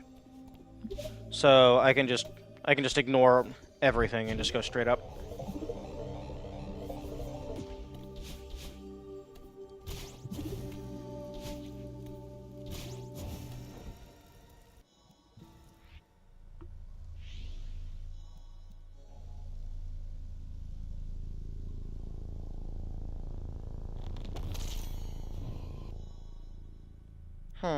You can't retry in here, but you can save and quit.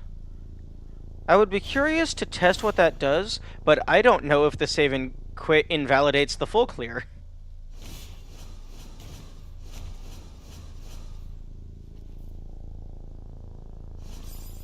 Oh, interesting. Once you get close enough, the fish automatically dashes on its own.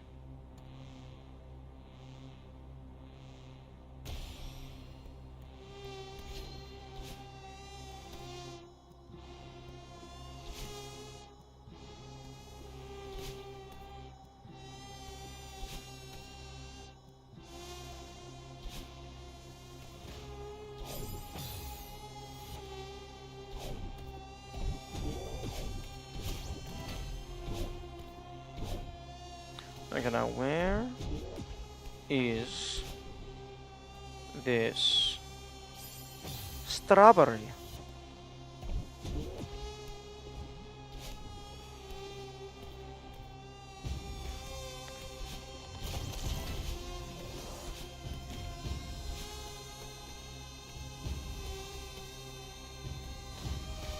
Hopefully it's obvious.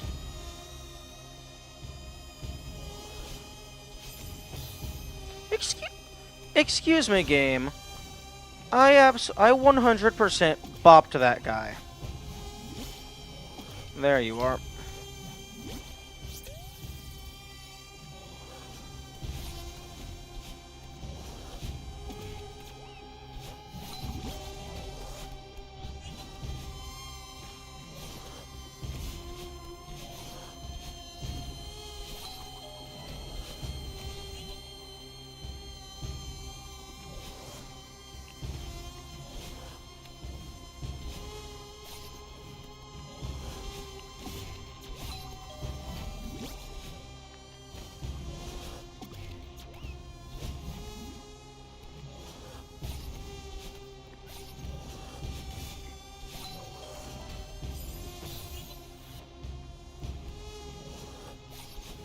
These guys kind of remind me of the Fyish from Subspace Emissary.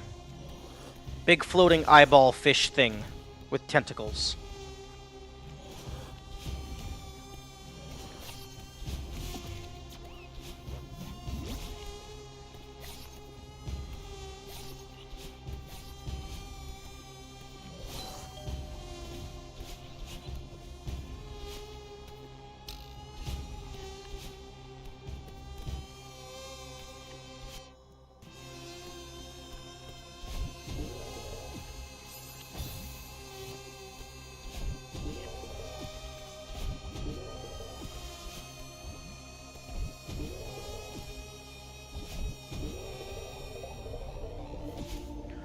The Seekers are similar to the Eye of Cthulhu from Terraria. I would say the only similarity is this big floating eye. Like, at least with the subspace comparison, both of them have, like, fish qualities as well. Although, I guess they do both turn into, like, a big mouth. Or, like, have a big mouth.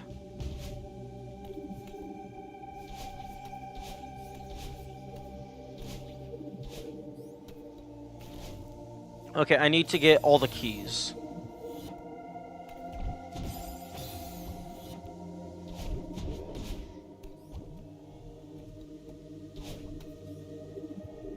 I know nothing about Eye of Cthulhu except how it looks. Okay. They both have a dash attack.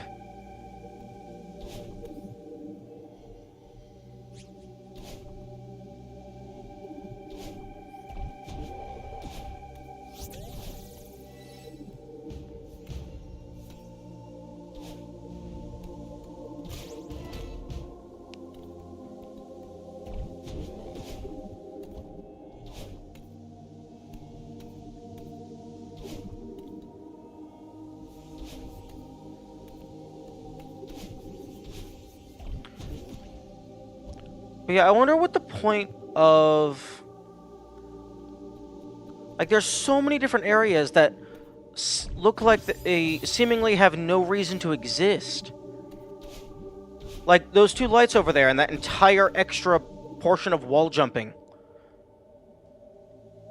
Like, you're meant to turn back left. Maybe I just don't understand game design, because... That seems like it's completely pointless.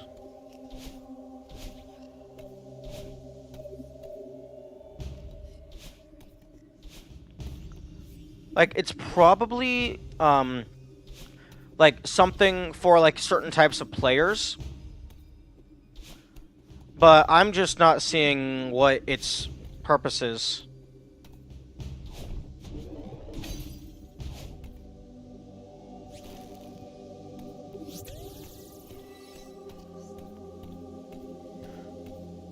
Just there to mislead, trick, and confuse you, the theme of the level. Well, it's definitely confusing me. It's doing a good job on that.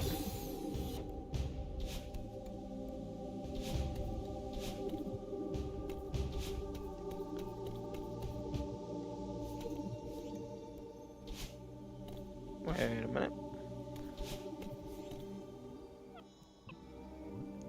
And since you're getting super close to beating the game, are you going to play mods? Possibly. But also, I'm getting close to beating the game. I still have Goldens. Which, that's going to take a long time.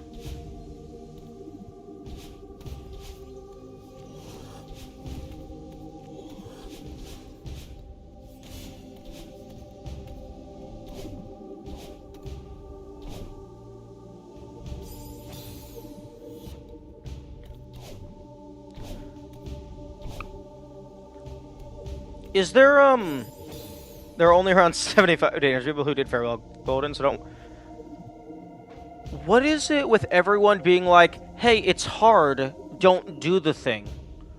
Like, I'm doing it, one, because I want to do all the things, but also because, like, well, I mean, I guess I want to. I'm not doing it because I feel like I have to. I'm doing it because I want to. Trust me, if I decide that I don't want to do Farewell Golden anymore, I will be the first person at the drop of a hat to make it go away.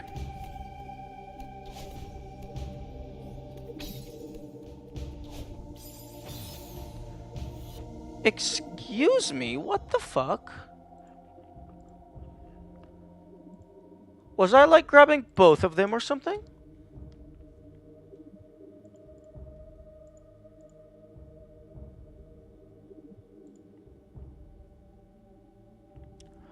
Okay, so I was holding onto the wall.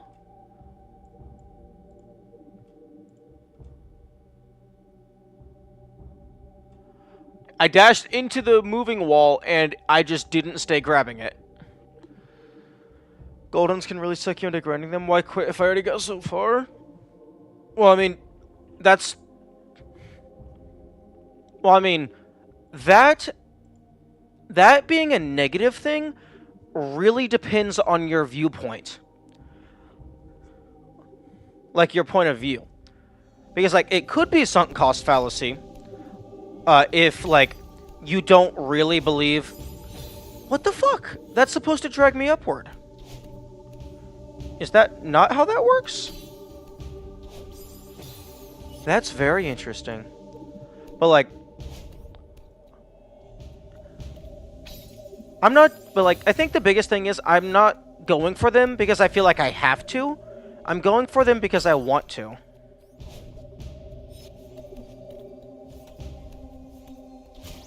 And the moment that I stop wanting to, I'm going to stop going for them.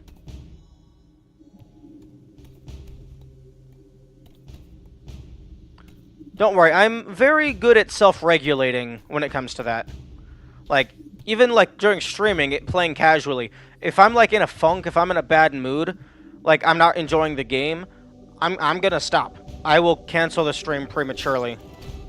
Or like just stop halfway through because like if I'm having a bad mood, that's not gonna make for good content for you people.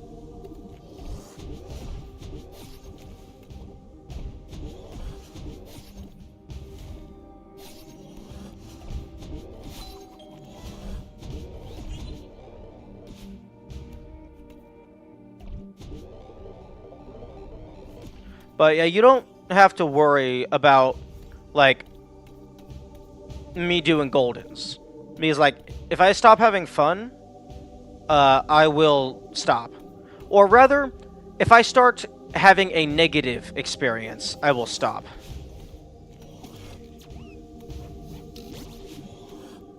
Because it is possible to not be having fun in the moment, because the long-term goal will be satisfying.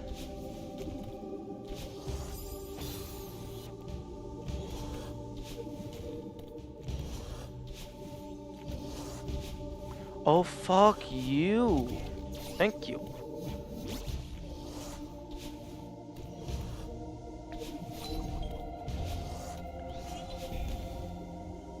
If that makes sense.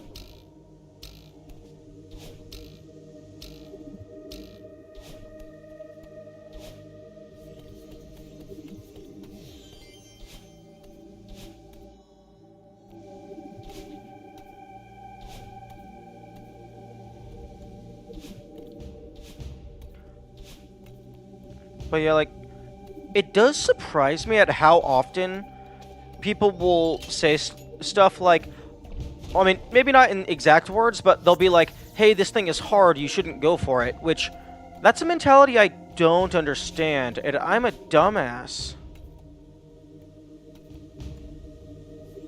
I'm a dumbass.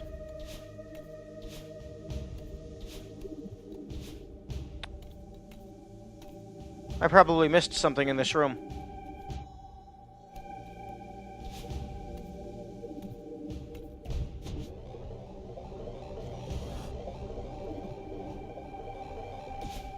It's not that it's hard, it's that it's increasingly time-consuming. It's time-consuming because it's hard, though.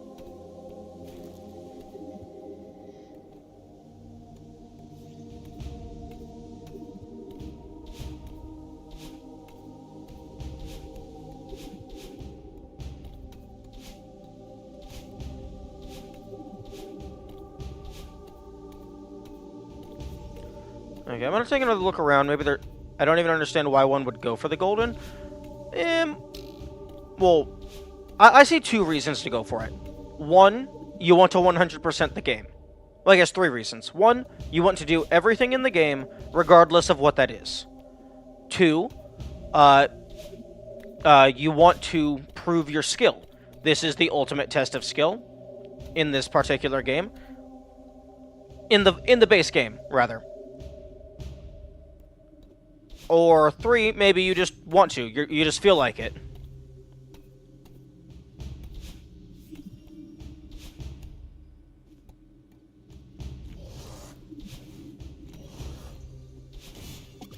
Darn it. I was hoping it would be behind that wall.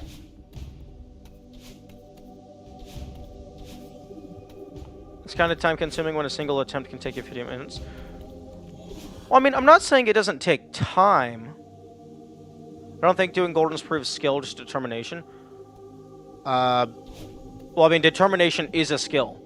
Given how quickly a lot of people give up at things that are even slightly inconvenient, that is 100% a skill.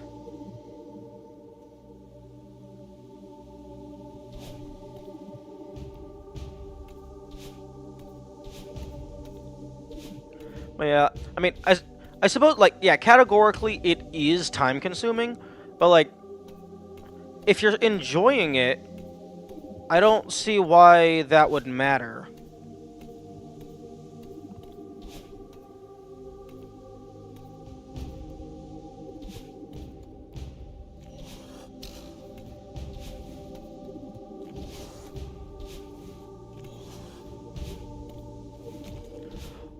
Also, it definitely still does prove skill, because being able to do the thing versus not being able to do the thing proves that you are more skilled.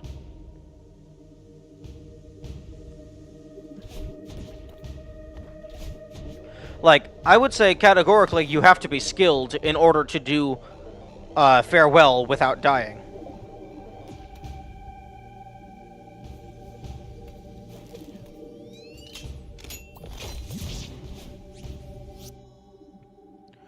Oh, fuck.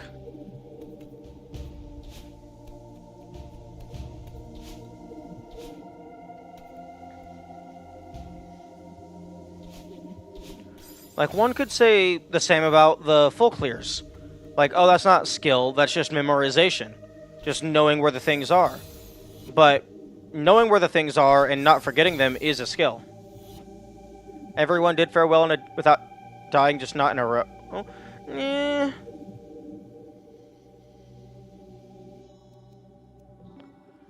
Yeah, but not doing it all in a row is categorically harder than doing it at all. That is definitively requires more skill. Determination? Which one is this? Feathers?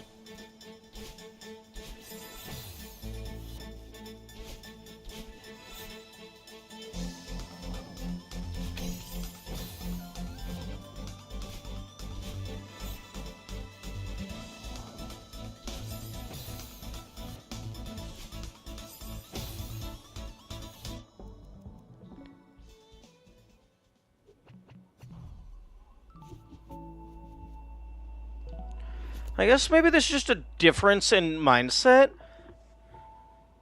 Determination has some really annoying rooms. Fair. I guess there's just a difference in mindset because, like...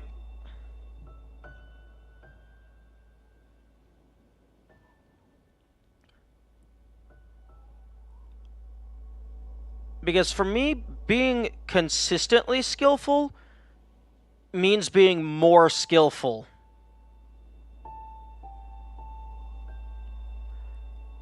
Because it's like, yeah, technically it's the same tasks, the same list of tasks, but instead of just doing each task on its own, you have to do them all.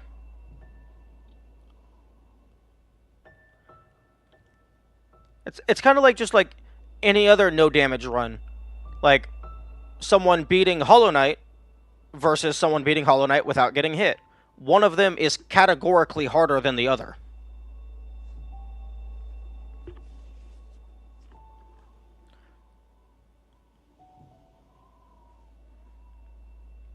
Radiant boss fights, just perfect example.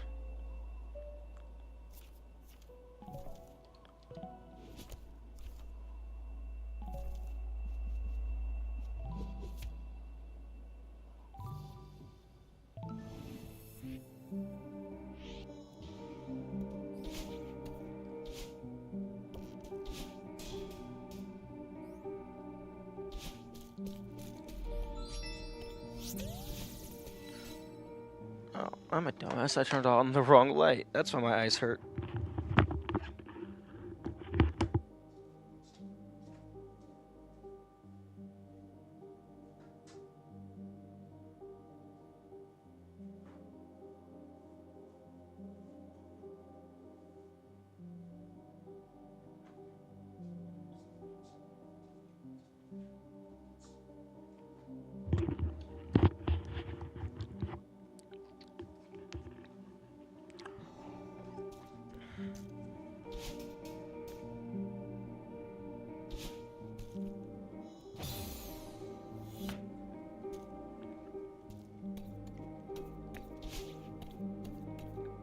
Oh, actually, you don't even need to pause to retry teleport, because for the keyboard, because you can rebind something to be a quick restart.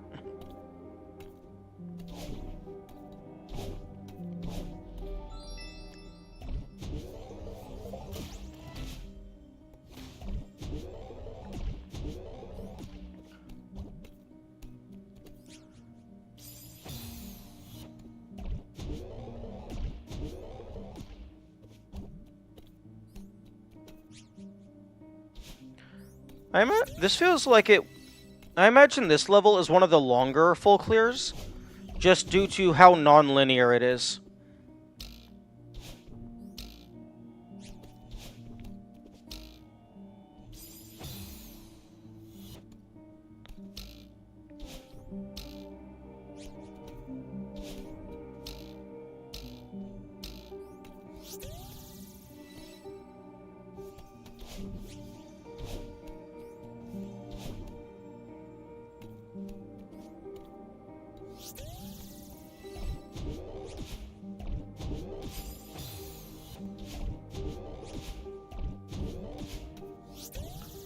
Bound for restart is to bind the menu opening button to down and to accept, so that if you press the button twice. No, no, no. I'm meaning that there's just a quick restart button. Wait, what? That is I don't that is not what I want. That is not what I thought that was.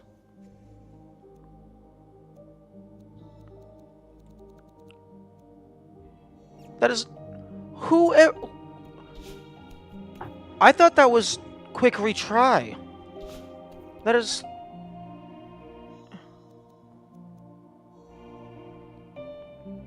That's disappointing.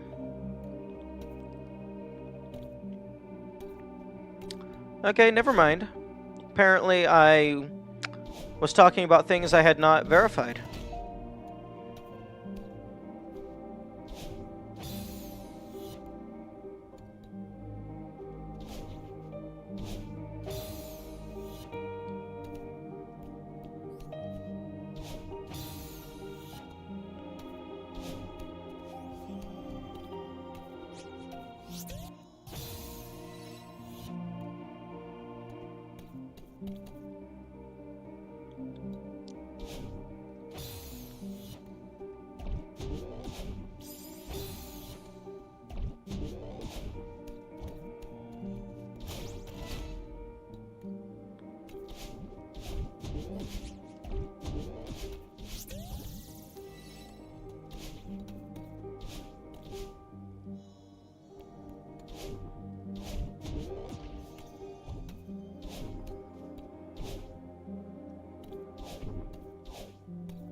I'm like, why would somebody want a quick restart chapter button over a quick, like, retry button? That seems so unnecessary that you would need to save a couple seconds on restarting the whole chapter.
Oh.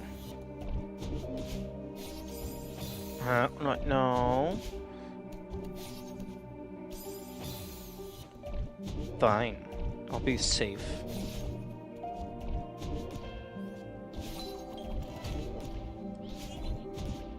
Surprised that actually counted as being like valid.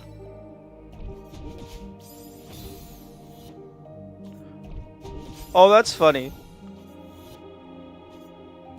Is that the only time in the game you respawn in midair?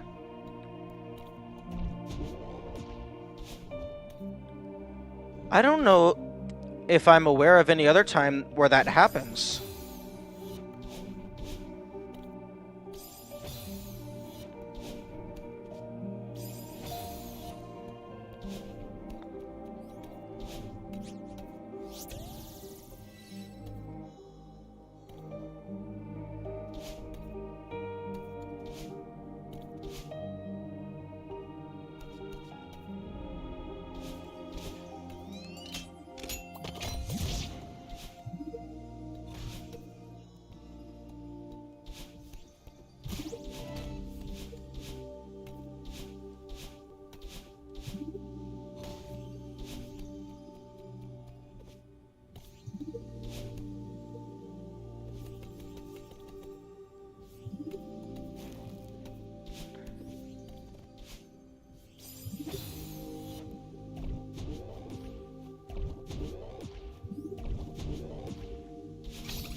After Googling, I've never tried it. It puts you into the sub chapter you entered the level in, which is often the beginning. But it can be useful for collecting berries in a specific sub chapter.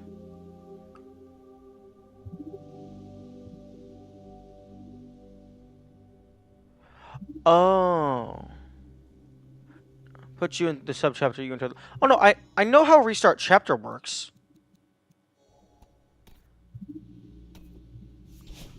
I was just curious as to why you would want a restart chapter over a, like, restart room.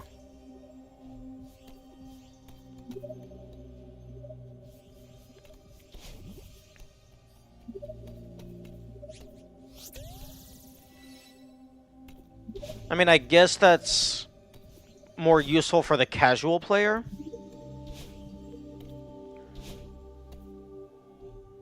Restart room is only 2 button presses away. Pause. Up, up. Pause, down. The difference is negligible.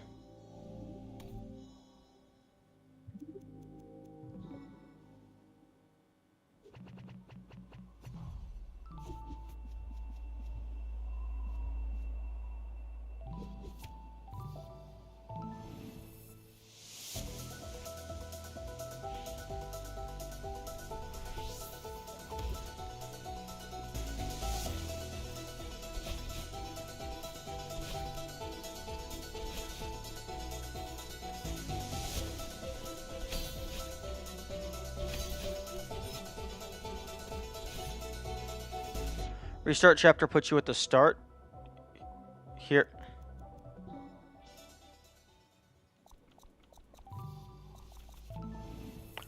$1,500 meters. Restart chapter. 1,500 meters. Restart chapter puts you into the segment that you entered the level.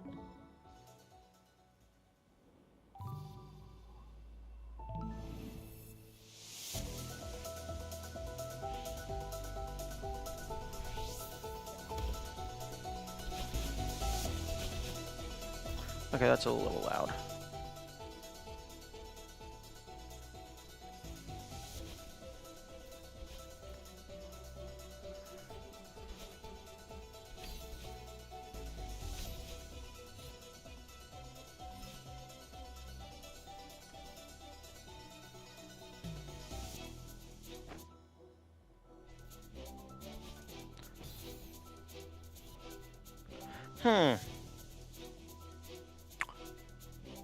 The Crystal Heart remembers which gemstones you've collected, unless it has a special clause for if you start at the start. So technically, for a full clear, you could get 5 out of the 6 gemstones in a previous run, and then only have to get 1 of them for the full clear. Unless it actually does check if you do a normal unless it checks which segment you're starting from.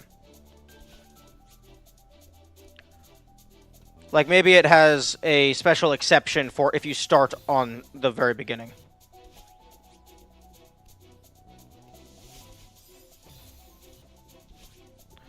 Words. They occasionally work, but not always.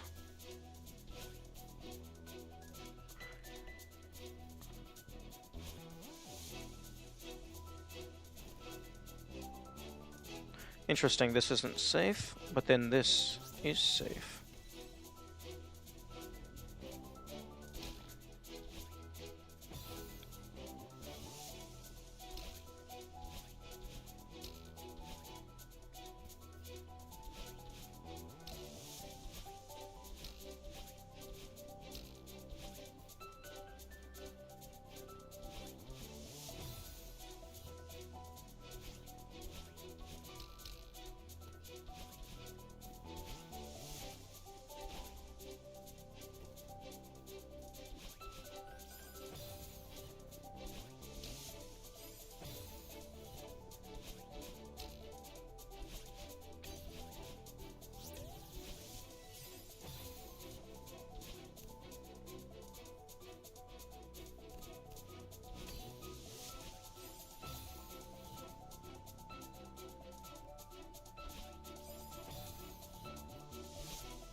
Oh, that's totally doable.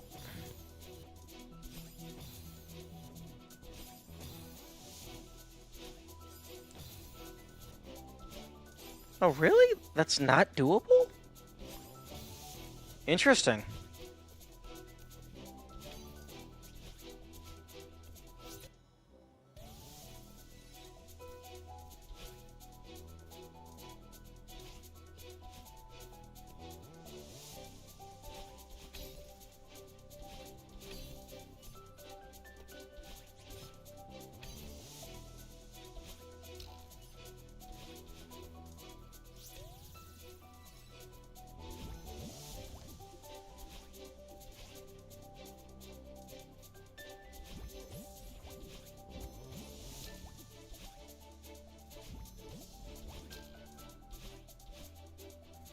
Wait a second.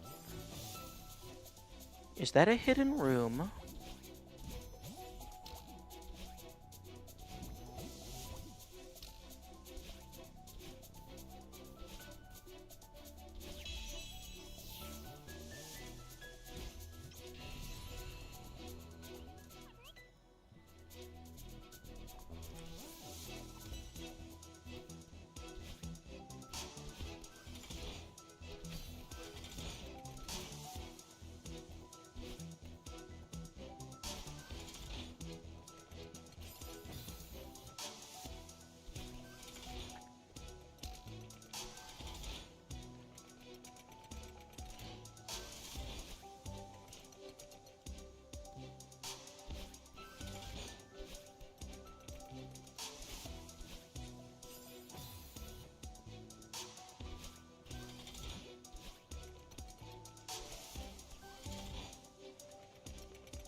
Oh my goodness.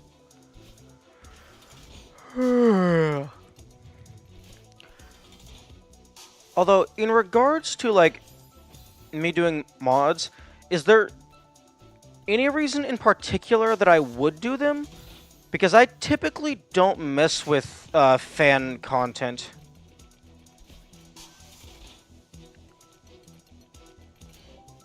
Like, I normally just don't have, like, a desire for those kinds of things. It's more Celeste? No, it's not. It's fan-made content that is inspired by Celeste, but it is not Celeste.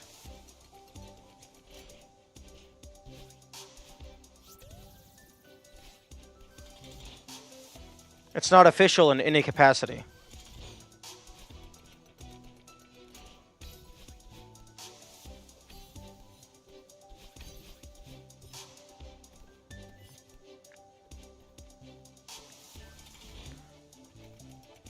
And even, like, if the argument is it's more Celeste, it's... There would be... It's not like in the journal, there's, like, effectively infinite levels. So there would be no, like, objective finished state.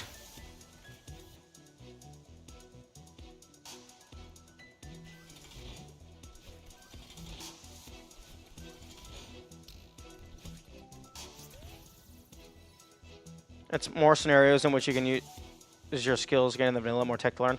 Yeah, but for me, that extra tech doesn't matter because, like, the only place it's applicable is in more modded stuff. Because, I mean, unless they make a Celeste 2.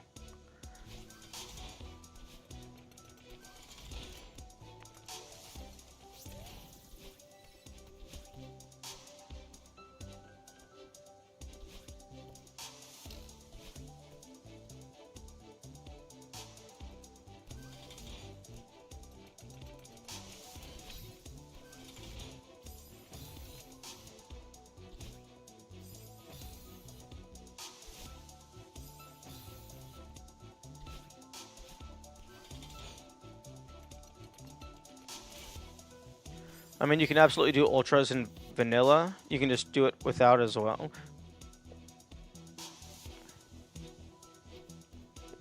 Yeah, but what do ultras have to do with anything?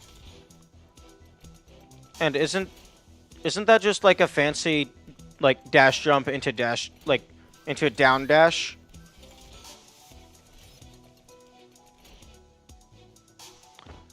It's more Celeste means it's something as fun as Celeste, not whatever you said it means.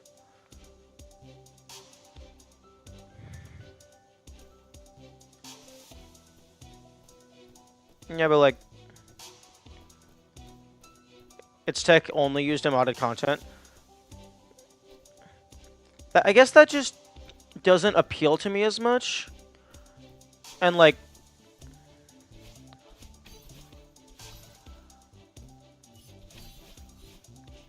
it's something as fun as Celeste. It has similar gameplay. I'm not sure if it would be as fun for me, though.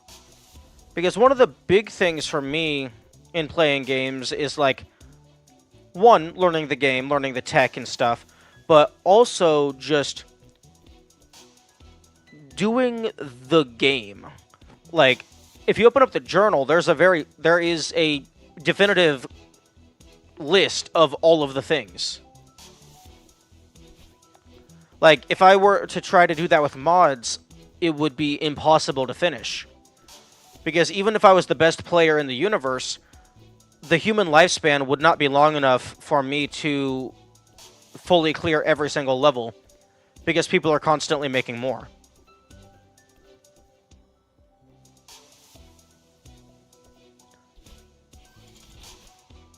Like, I guess, maybe the task feels less significant because it's not, like, finite.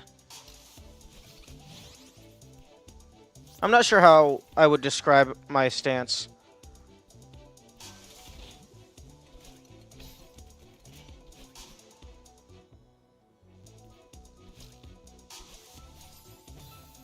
I mean, you can contain yourself to a specific set of maps, like Strawberry Jam Collab or something. That's true. That is something I could do.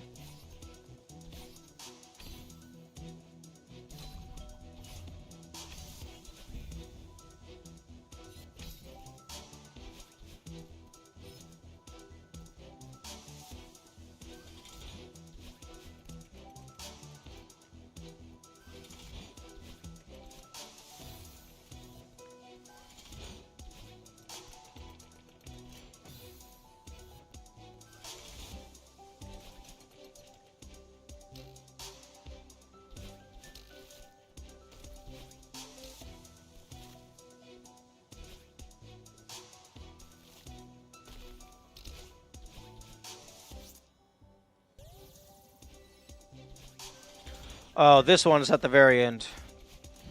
So don't miss it.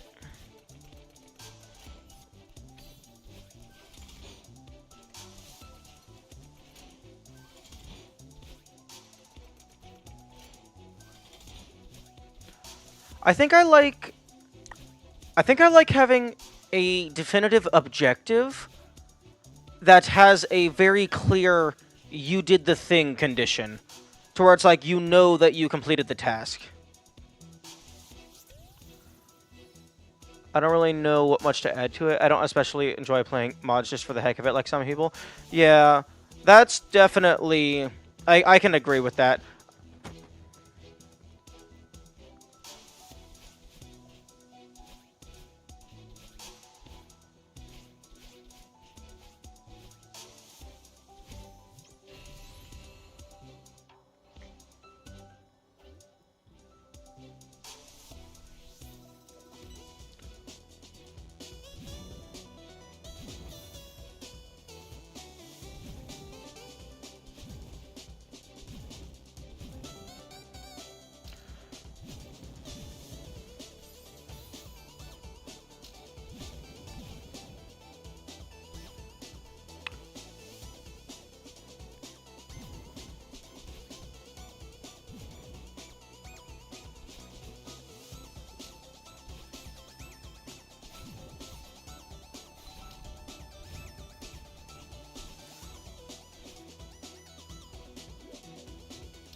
Okay, that is the first one.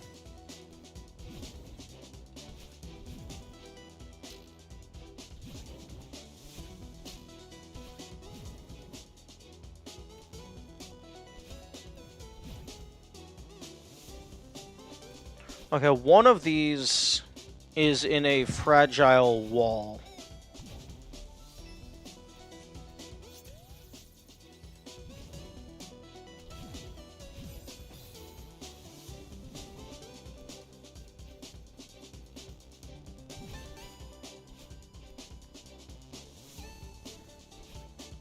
You can definitely think of a single mod as a game you're trying to beat 100%.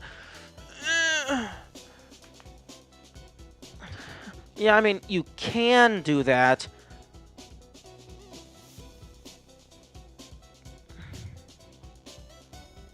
But that feels... I disagree. I'm not sure if it's a negative feeling. I'm not sure which feeling it is. Because, like, it's very definitively not its own game.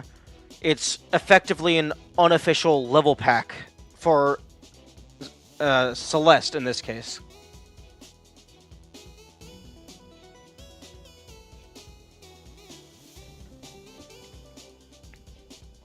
I mean, like, the most that I could see considering it as would be, like, a fan game that happens to use the base game as its platform of choice.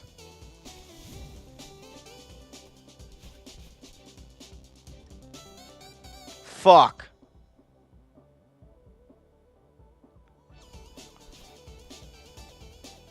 Well, rip.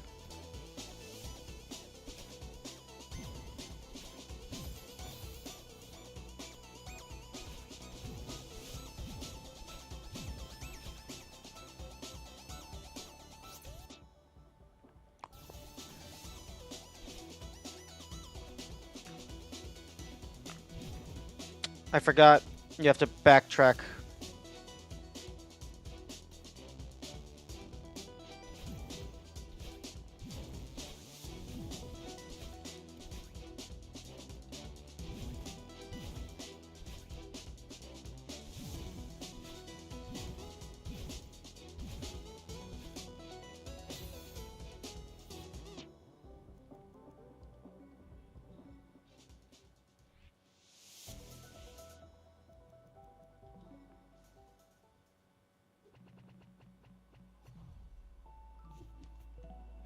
Oh, that's frustrating.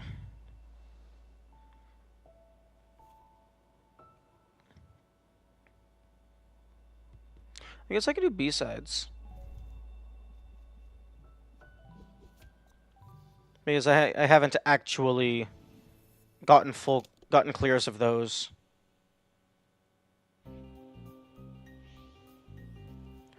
I don't know if you played them, but there are those Portal 2 mods that are essentially a game, but with use of Portal 2 assets and engines. Would you not consider that a new game? If it's using code from the original, or even just like if it's using code from the original, then it's definitely like at best like a mod. Like I don't know, it's weird.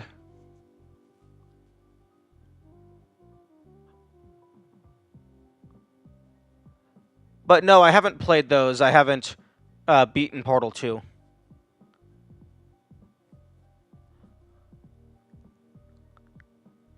That are essentially a game, but with the use of Portal 2 assets and engine.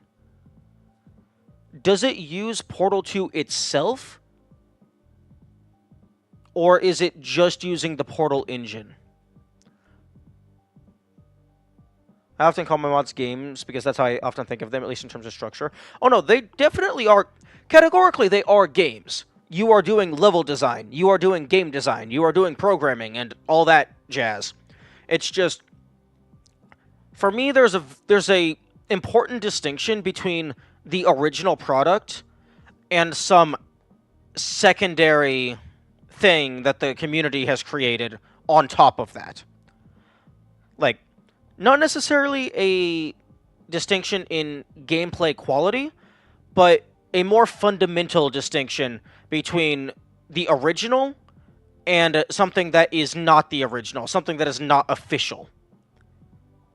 So, like, even though it's made on top of it, it's made for it to go in conjunction with the same experience, it is, in my mind, categorically not the game.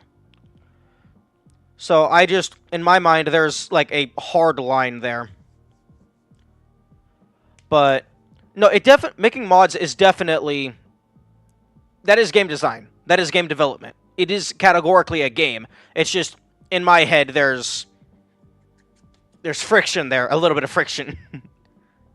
It uses portals and such. It definitely is a mod. However, I see them as a game to complete as well. Not the game, but a game. Yes. Yes, that is a very good way to put it. Like, I like I would certainly view like a Celeste mod, like maybe not an individual level, but like maybe a level pack as like it is a game, but it is not the game, not the original game, not Celeste. It is like a fan game of Celeste. As just an example.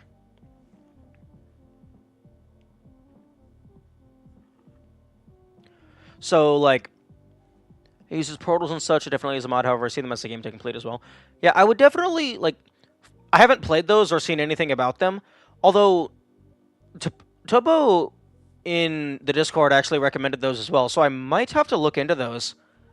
But I would definitely say that they are, like, from the description that you've given me, I would say that they are a game, but a game that is separate from Portal 2.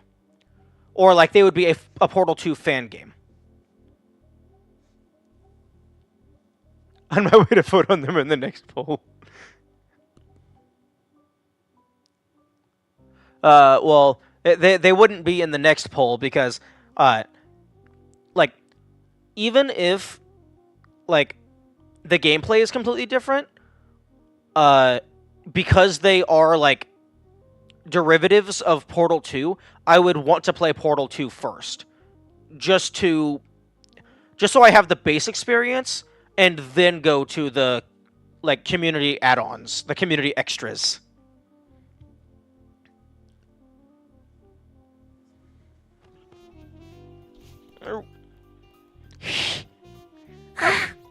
No, fuck. I was just trying to taunt it. I wasn't actually trying to grab it.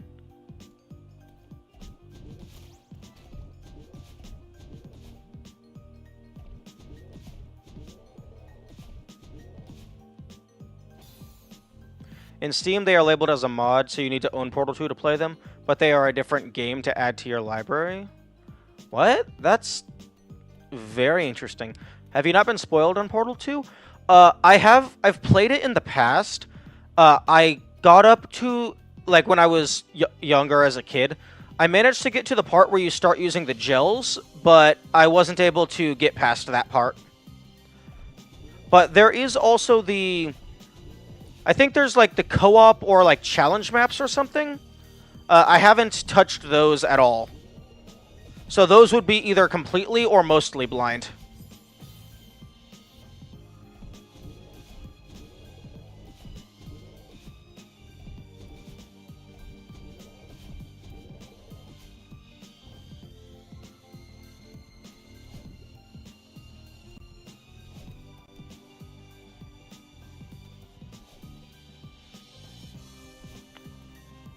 You know what's the best part about the B-sides?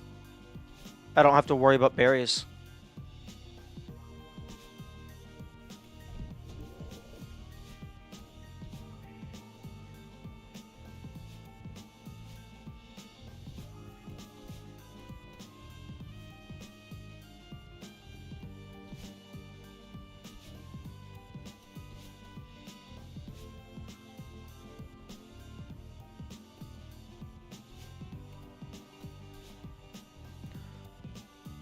I mean, not getting spoiled on Portal 2 story is impressive. One of the most culturally relevant games. I mean, I've played it. I know, like, I remember what the story is about. And, like, I've seen the whole game. Like, I've seen the ending and stuff. But in terms of how much I've played, I think it's, like, around half. But in terms of, like, the challenge maps and the extra content, like, I know next to nothing about that.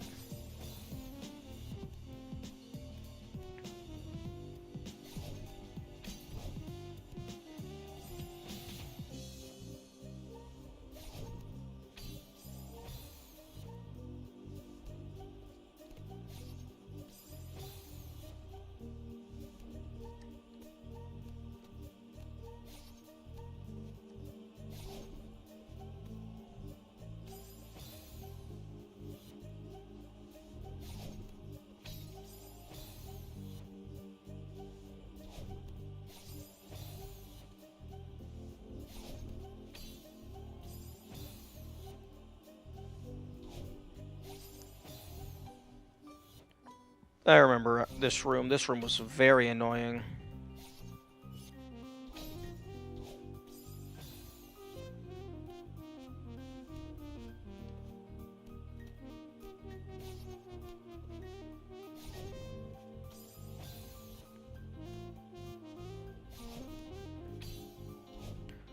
Yeah. Turns out the later part of Celeste doesn't mesh well with only having 4 hours to stream.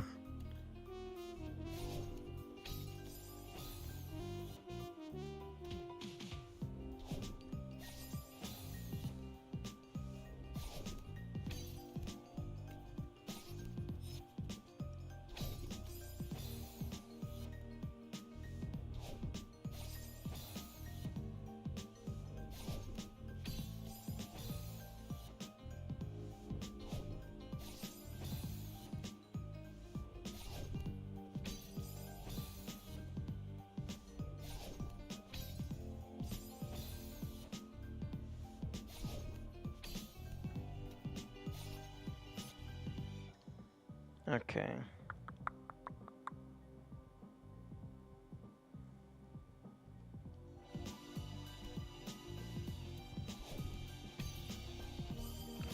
Excuse me. I was holding the grab button. How dare you throw me off of my platform? Oh, right. I forgot.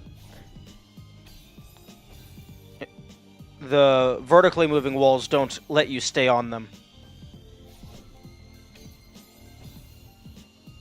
I can't remember if I'm supposed to get that far right one first or last.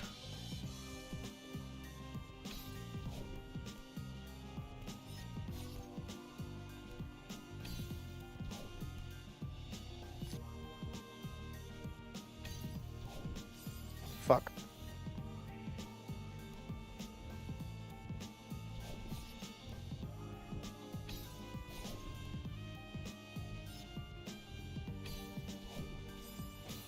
Oh? Oh, that's this. This is a lot easier than what I was doing.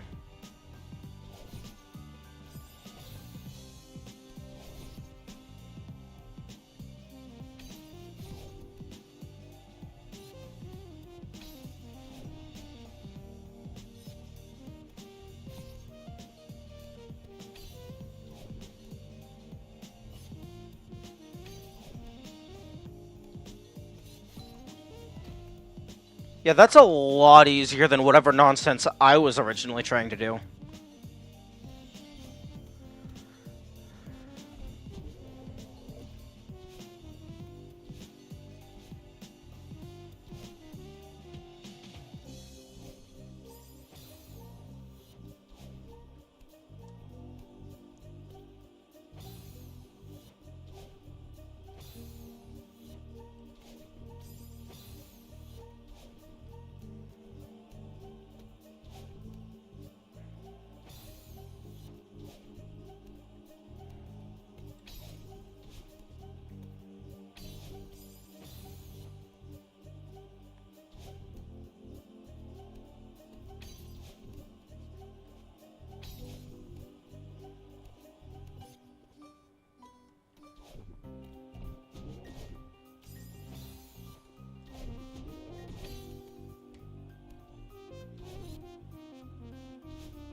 Wait, no. Wait, maybe? Okay, I thought that was going somewhere else.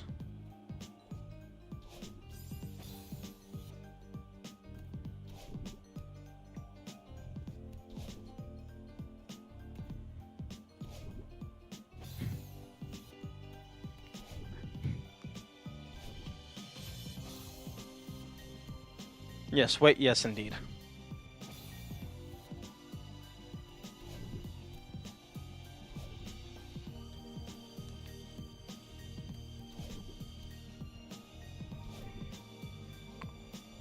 Interesting that,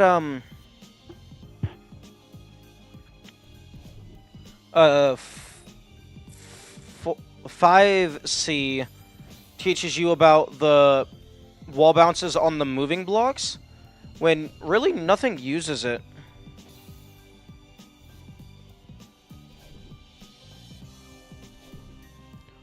Oh my goodness, what the fuck?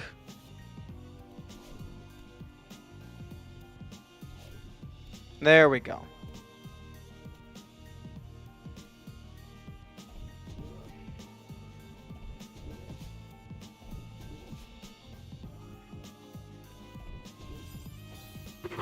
Oh, right. Here's the bullshit where it's like, oh, do you have all of the cycles memorized? No? Get fucked.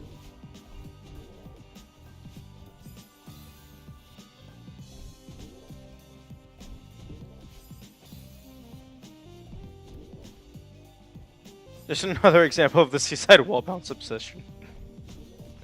Yeah, well, I mean, I'm not going to complain too much. It makes that level a lot easier. And also, like, they introduced wall bouncing at, like, the very end of the game, so they had to get their money's worth.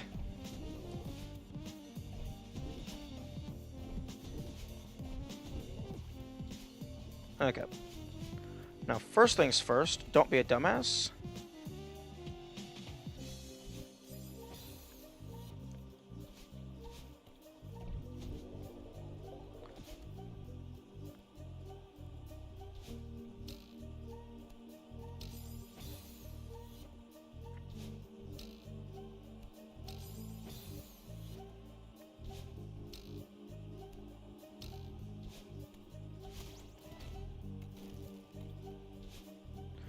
Man, if only wall bounces gave you back your dash, you could totally cheese that.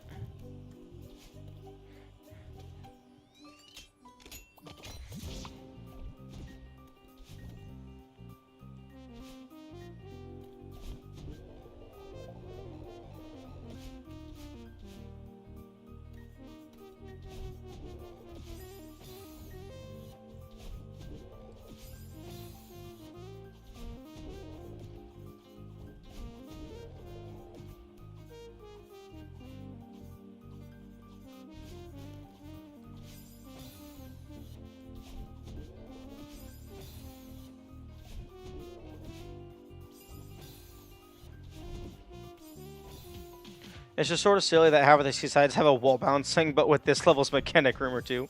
Yeah.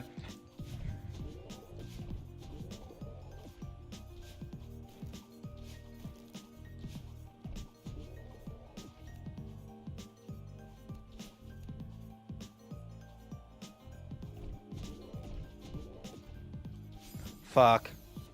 Should have stayed on the wall.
Hmm.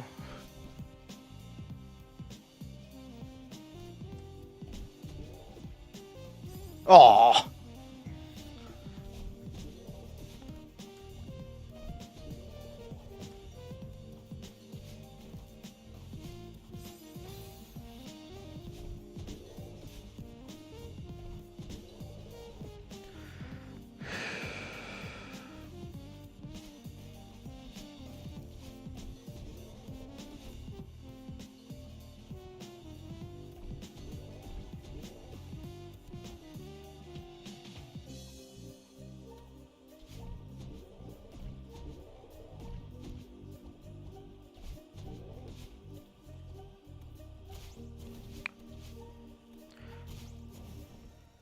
I was a little upset that we didn't get a fish segment.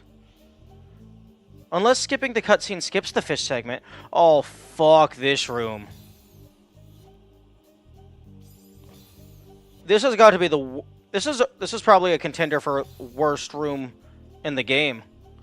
Just the... Well, worst specific jump. This is definitely the worst room in this level. At least on the first go-through.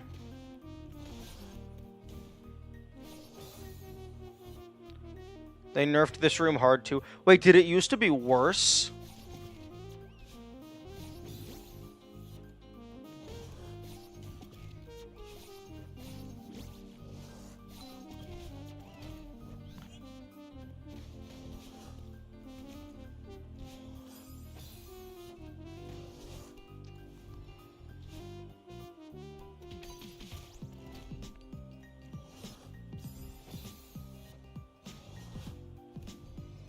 Huh.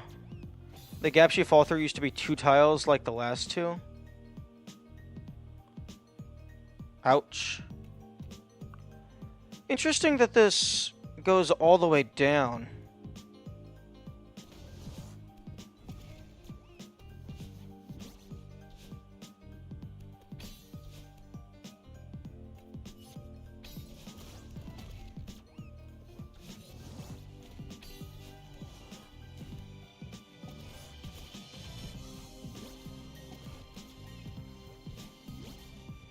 I think they added more stuff to help line up the drops through some of the gaps. Well, I mean, that room is a pain. Oh, fuck you. Fuck this room.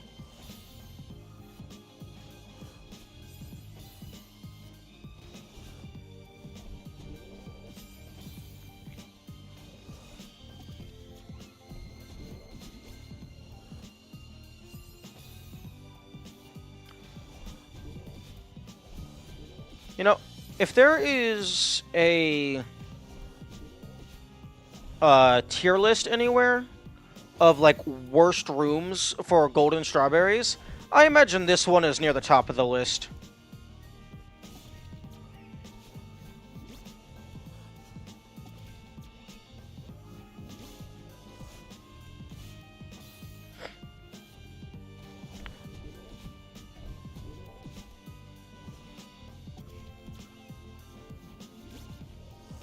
He just ran his ass over on that one. Yeah.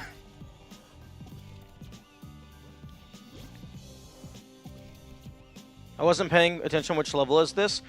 Mirror Temple B-side.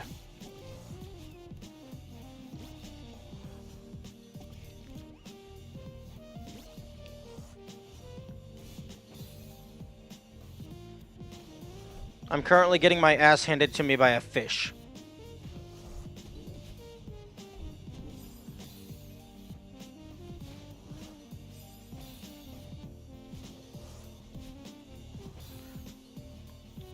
It definitely looked like he would try to get a dash angle. Indeed.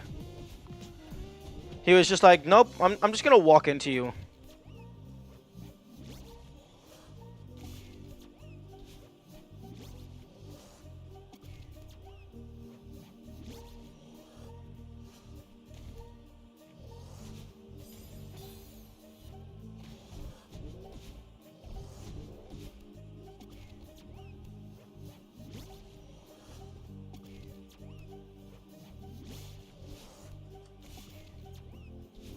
Okay, come on.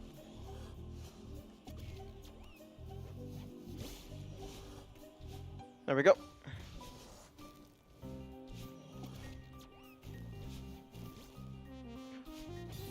Right. He was barely in range when he doesn't try to dash when below you. Where he doesn't try to dash.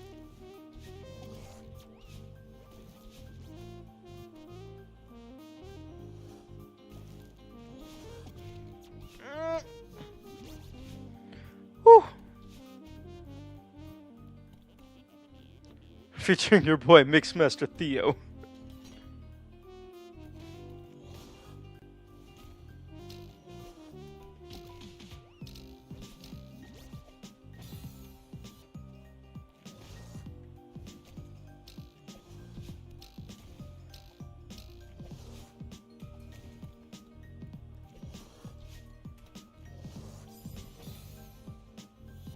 I think only 6B, 7B, and 8B and Farewell are harder to golden. Hmm.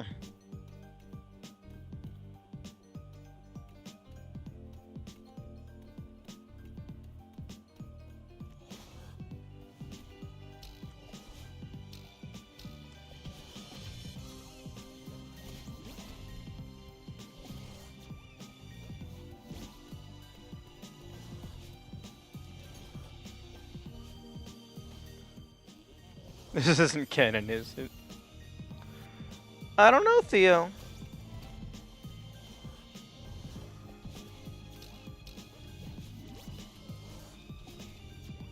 It might be.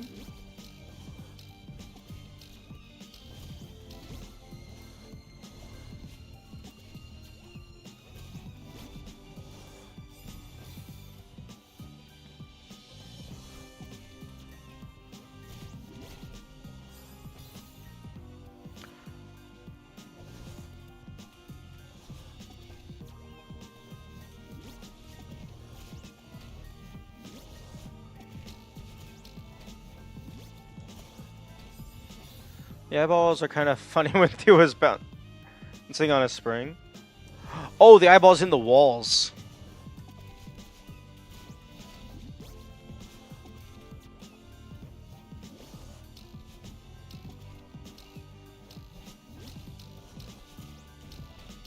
Oh yeah, they kind of flicker a little bit.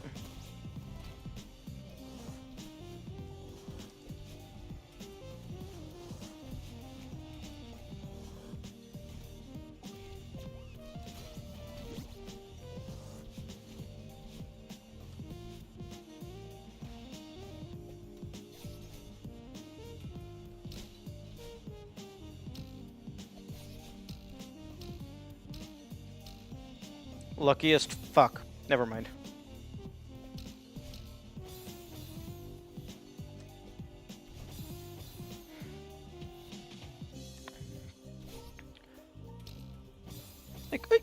Fucking excuse me.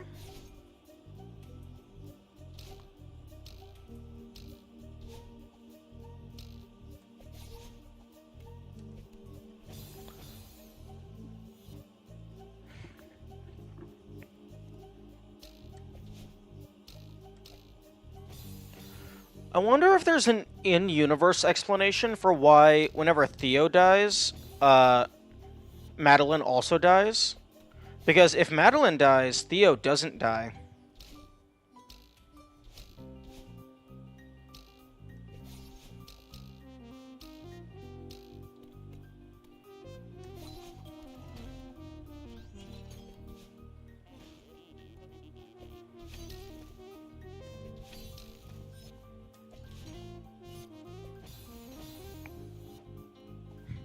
I just made this up.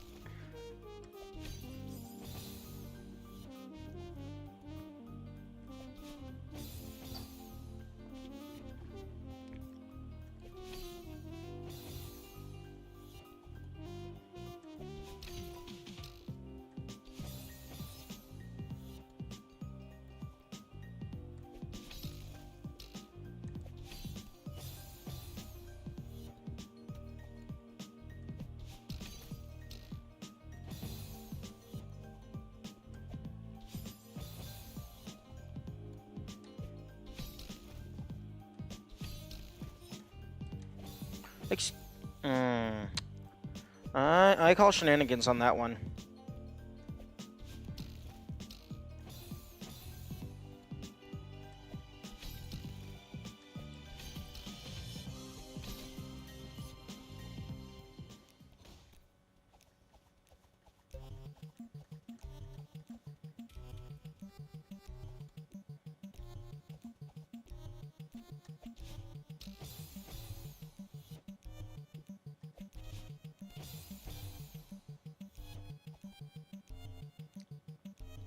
I think I recall.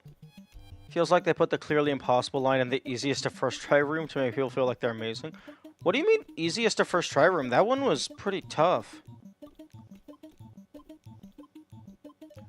I can't remember if it was. I think it was the B-side. I remember watching a Celeste TAS a while ago, and I think at the end of this room, they actually threw Theo into the pit, but got the heart before he died.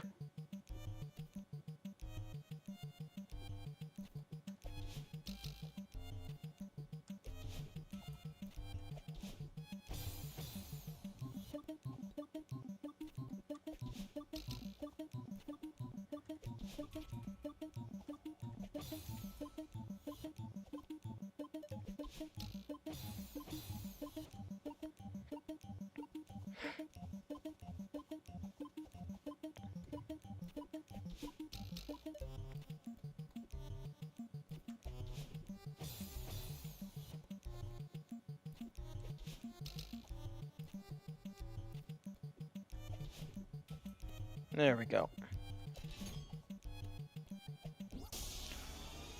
Oh, interesting.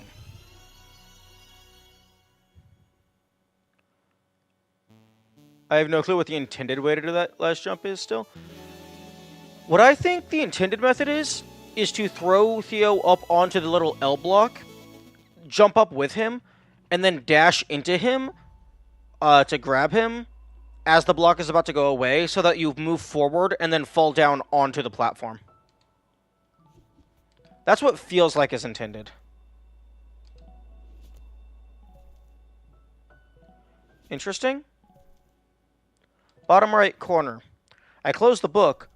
The confirm button appears like halfway on the screen, and then it fully slides on. That feels like it's supposed to spawn in off screen and then fully slide on. Excuse me.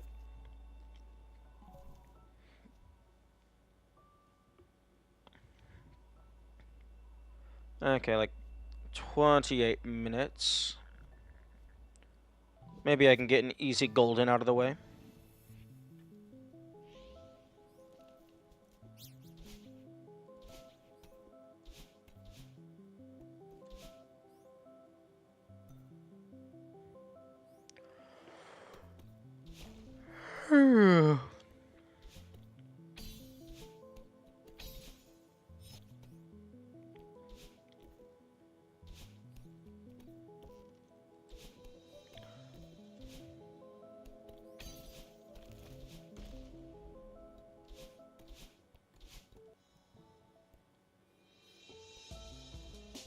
You know what would be really funny?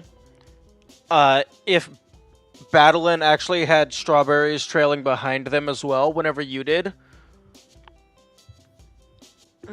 Actually, no, never mind. That wouldn't make any sense, because that would mean Battlein went out of their way to gather strawberries.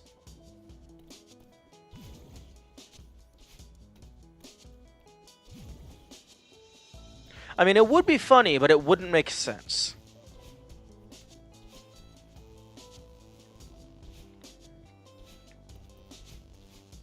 Just to upstage you, indeed.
That was close.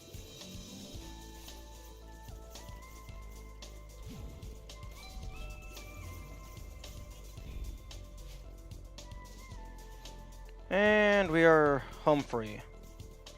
I don't think... Well, I mean, I guess if I dash through a dream block and crush myself. But I don't think there's any spikes. And then after you wake up, I don't... What the fu... Why? I'm not even in the final segment. There are so many things that I disagree with the golden strawberry placements. Like, maybe it's as you said, you can't die anymore. True. But, I don't know. Golden strawberry collection field placement tier list incoming. Also, as you said, you can't die anymore. Oh, would you look at that? I just died.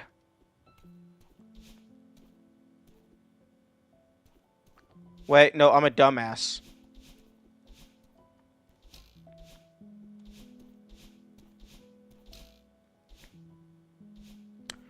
I have to do it again.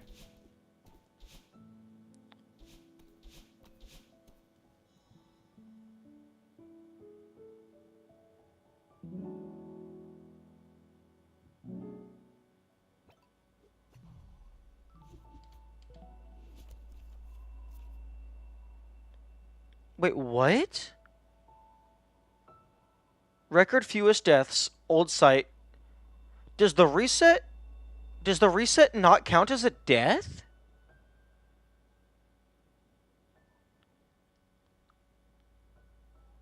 Unless I've just casually done a 0 death before I got the golden.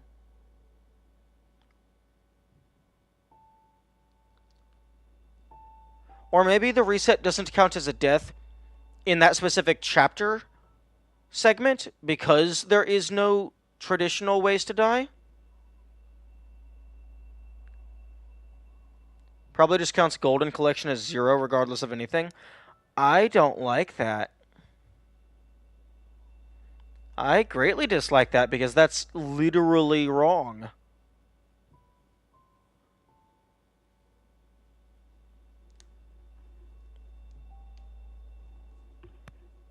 Because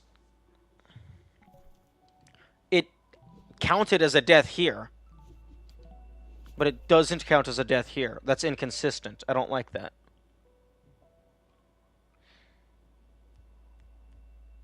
No one dies there unless they try to. Yeah, but I still died, so I should not have gotten the golden strawberry. I have to go? Okay, have a good day.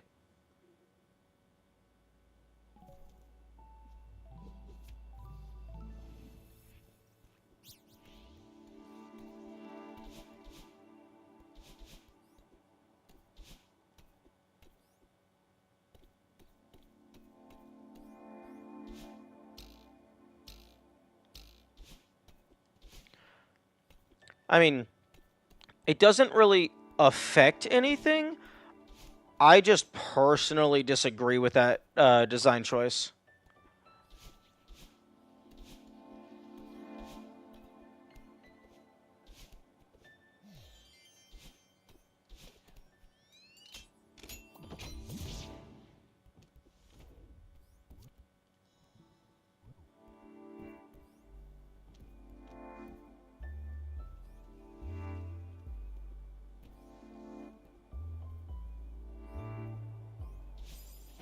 Oh.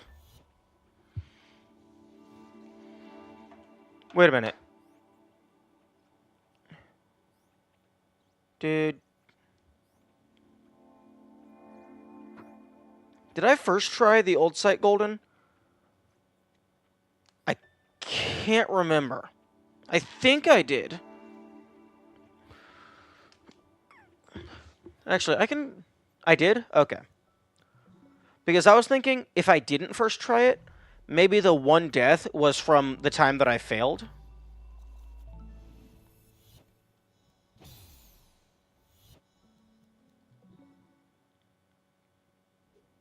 Okay, no. Okay, so that dying there still does count. Also, wait a minute. No. Hang on a moment. You can die here. You can 100% die here by normal means. Because there's spikes here.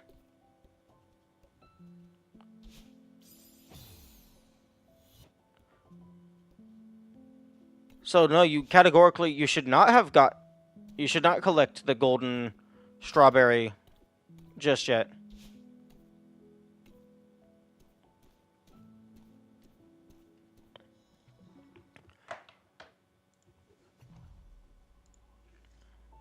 Okay, save file. Where are you?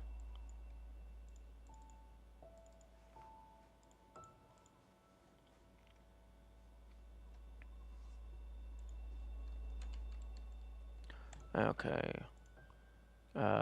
Areas ID 2.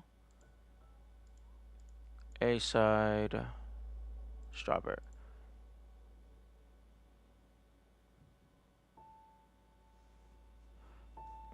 Strawberries.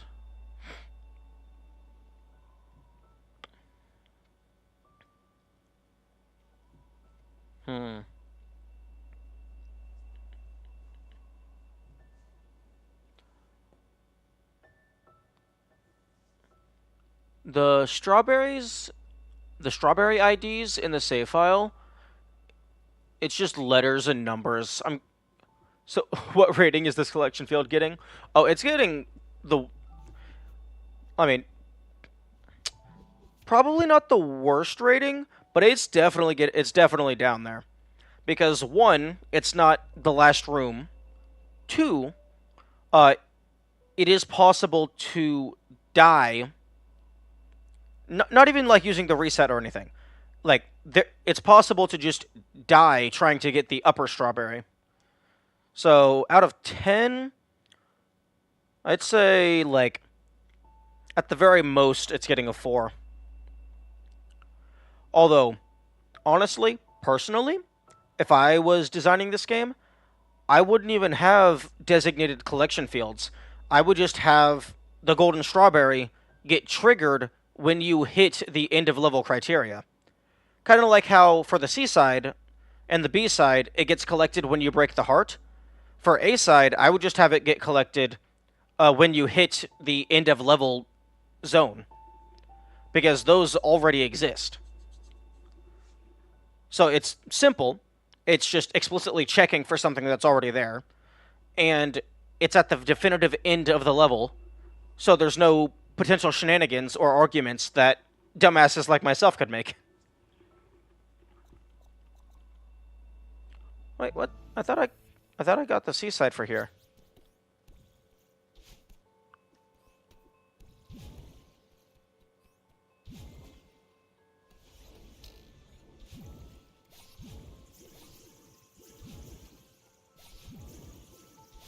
Fuck.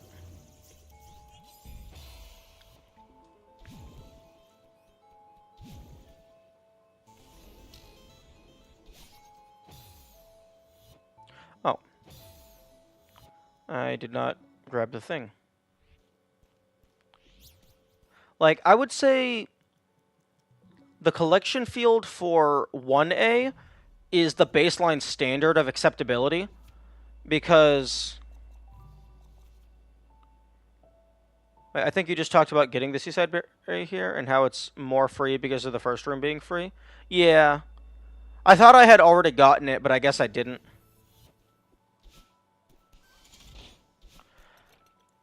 The berry collection field in 1A is probably the baseline standard of like a 10 out of 10. And, well, I mean, an actual 10 out of 10 would just be the berry is collected when you beat the level. So, actually, no. All B and C sides, I imagine, get a 10 out of 10 because the berry is collected upon level completion.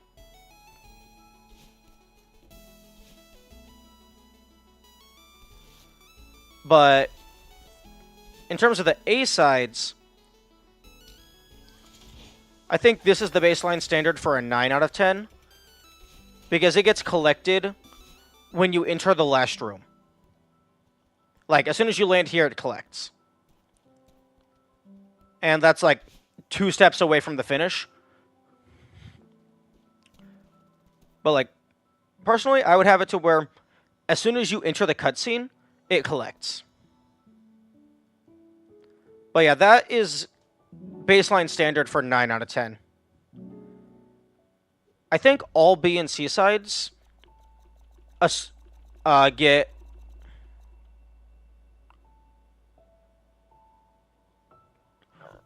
Which of the C... Excuse me? Oh no, I didn't get any of them. No, okay, here's what's happened. I got the A1 Seaside on an assist mode save because I was testing I was testing stuff. I didn't actually get any of them on my proper file. Okay, I was misremembering.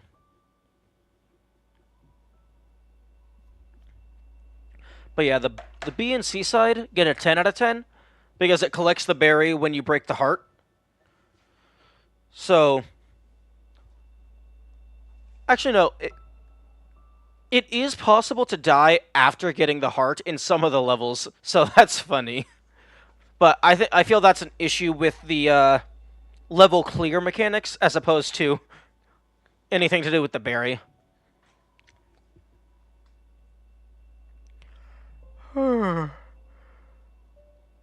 But yeah, no. It's definitely more free, but it's not fully free.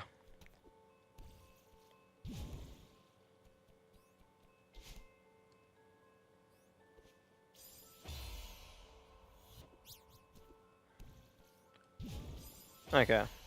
I had to test.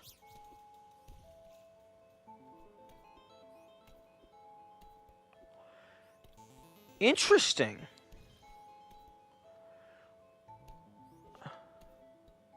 Very interesting. If I'm holding down grab my for R1 and then I tap L1, even though I'm still holding down R1, it's not going through. Is it because they're bound to the same button? That might be it.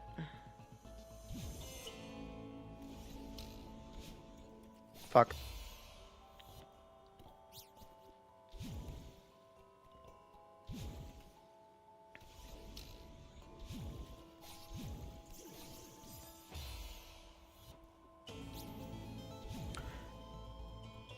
And, like, when I say more free, I just mean because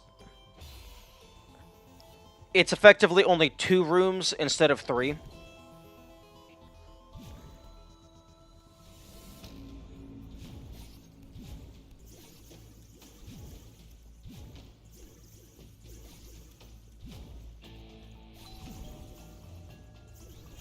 Woo!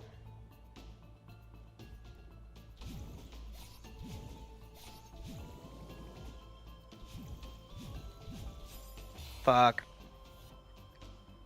Okay, I need to practice that room.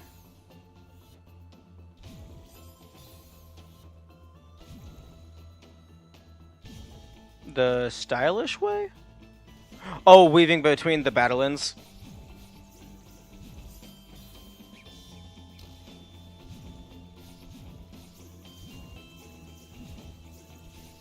Fuck.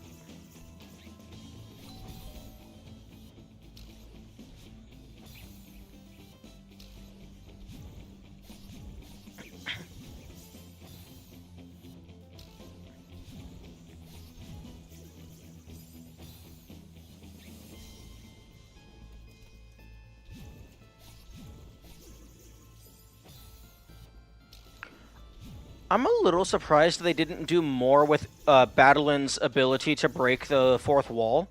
Like, that could have made for some interesting game mechanics.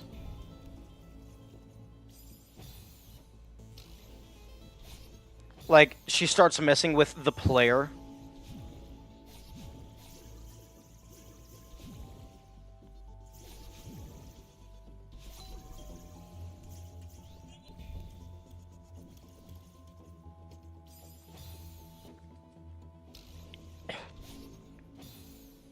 Okay, what's the route here? It's like something like that.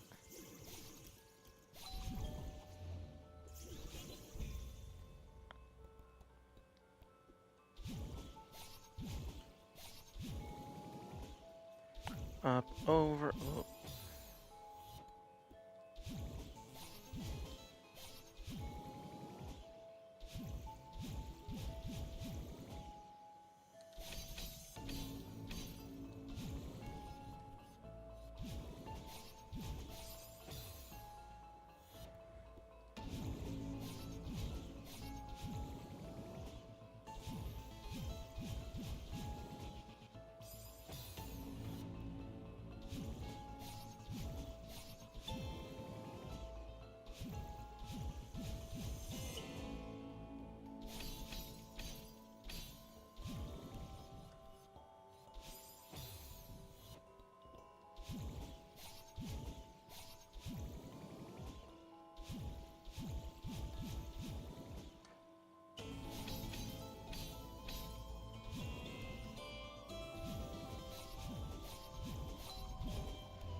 I find it weird that they put spikes here.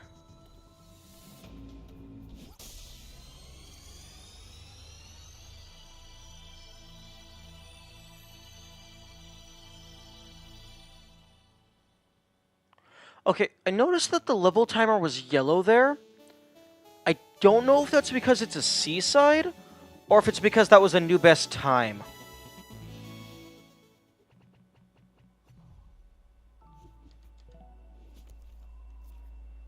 It was definitely a new best time.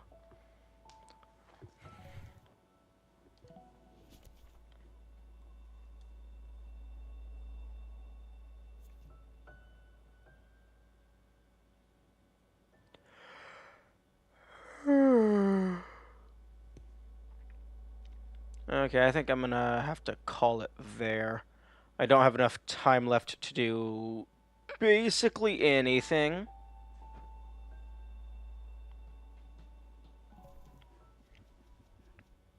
You can die there by being bounced back by the heart. No clue how many people accidentally die like that, though. Oh, that's hilarious.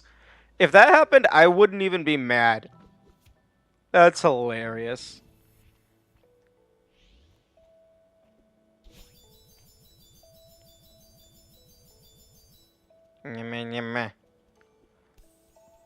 What if I just climb over you, huh? What are you gonna do about it?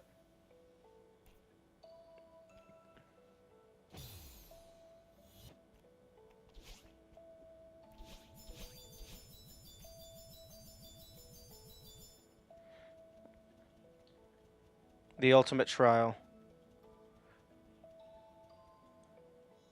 Okay.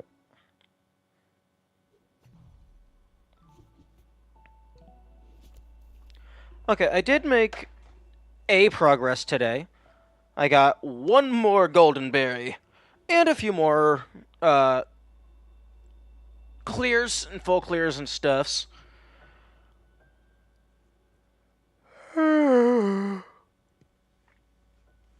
Okay.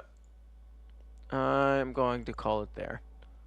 A little bit early, like a few minutes early, but not enough time to really do anything. So, hope you all have a good day. Bye bye. Thanks for